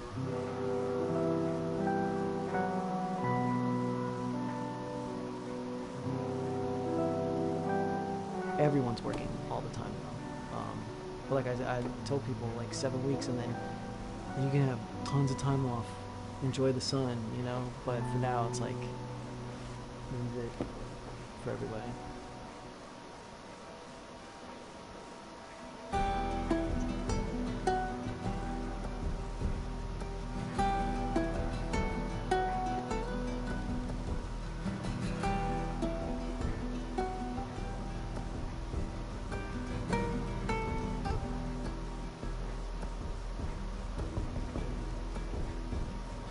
Crunching is part of making games. I feel it's human nature, right? If I'm gonna have a guest at home that's gonna come for a couple of weeks, I'm probably gonna clean their room just the day before they arrive, right? And I think it's the same thing. It's just like everything comes together at the end. I personally enjoy Crunch. I think you get this like absolute laser focus because it has to come together. There's a camaraderie that also comes There's a camaraderie, totally, yeah. The vibe is everywhere, you know what I mean? Everyone's kind of like giving it 150% at this point. We're getting there, right? You start to get these glimmers, and I don't think anyone who doesn't make games realizes how late in the process you get those glimmers. 1 week before we ship that press demo, we're all like, this kind of sucks. What's going on here? It's like, we need to dig down and find this, and in 1 week, the fun came together. Like you're shooting at a guy and then somebody flanks you and you hit him and you avoid the other guy who's shooting you and then you flank and go behind cover and you're like, oh, that 5 seconds in that 15-hour game was really, really fun. How do we make that 5 seconds happen thousands more times? My favorite video game is making video games. It is as challenging and as complex and as interesting. You had to like try all the things that didn't work. What's hard about Crunch? It's like marching through that swamp of it not working. I mean, nothing's ever really final because you can always make something better. Always. So we're constantly changing and constantly reiterating and trying to make it better and better and better pretty much until we ship. As an artist, you're never really happy with your work. You could be given like 100 years to work on something, you'll still find things to nitpick and things to fix. Yeah, you can work on the game for 10 years and you'll still be crunching at the end. So it's like, okay. All of a sudden, it's like getting ready one morning in the shower, and I was just like, oh yeah, I'm about to ship another title, and this is going to be a really good title, and it gets you excited, and you're like, all right. Do I think the game's going to be good? Yeah, it's going to be awesome. I think it was good a little while ago, and now we're going to make it extra kind good. of amazing. What it will take to get there in these next 5 weeks, it's going to be a lot. I'm excited. I have faith. Every time we're shipping a game, it's terrifying. You just hope for the best. You don't know, right? I mean, people have different opinions. We have to go with our guts, and I trust the team just to pull it out. This, hands down, is the hardest, most challenging thing I've ever done. We sweat a lot, and we worked a lot, and we all went home tired, you know? But I think that's what's, you're going to see that on the screen. I think it's going to pay off. Ellie. Ellie. What? The ladder.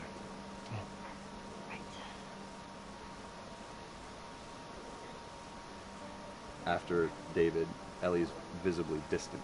You could have done a cutscene to show, hey, you're being very distant, and she's not responding, but to also do that in gameplay, to where it's something that you've done just countless times throughout the game with, you know, let me boost you up here, get the ladder, bring it down so we can do this systemic thing, and the character responds with that, and you have to actually go over to her and go, hey, come on, the ladder, we've done this, let's do this. It's a subtle choice. Like Bruce and I talked in the beginning, is like we have these mechanics, how can we exploit them in a narrative sense? And it's one of those opportunities. I just think it's incredible that happens in-game. It's not a cinematic. You know, it's something that adds weight to that controller when you're playing. Wow, so good! Let's go eat. Let's go eat.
Mal beim DLC.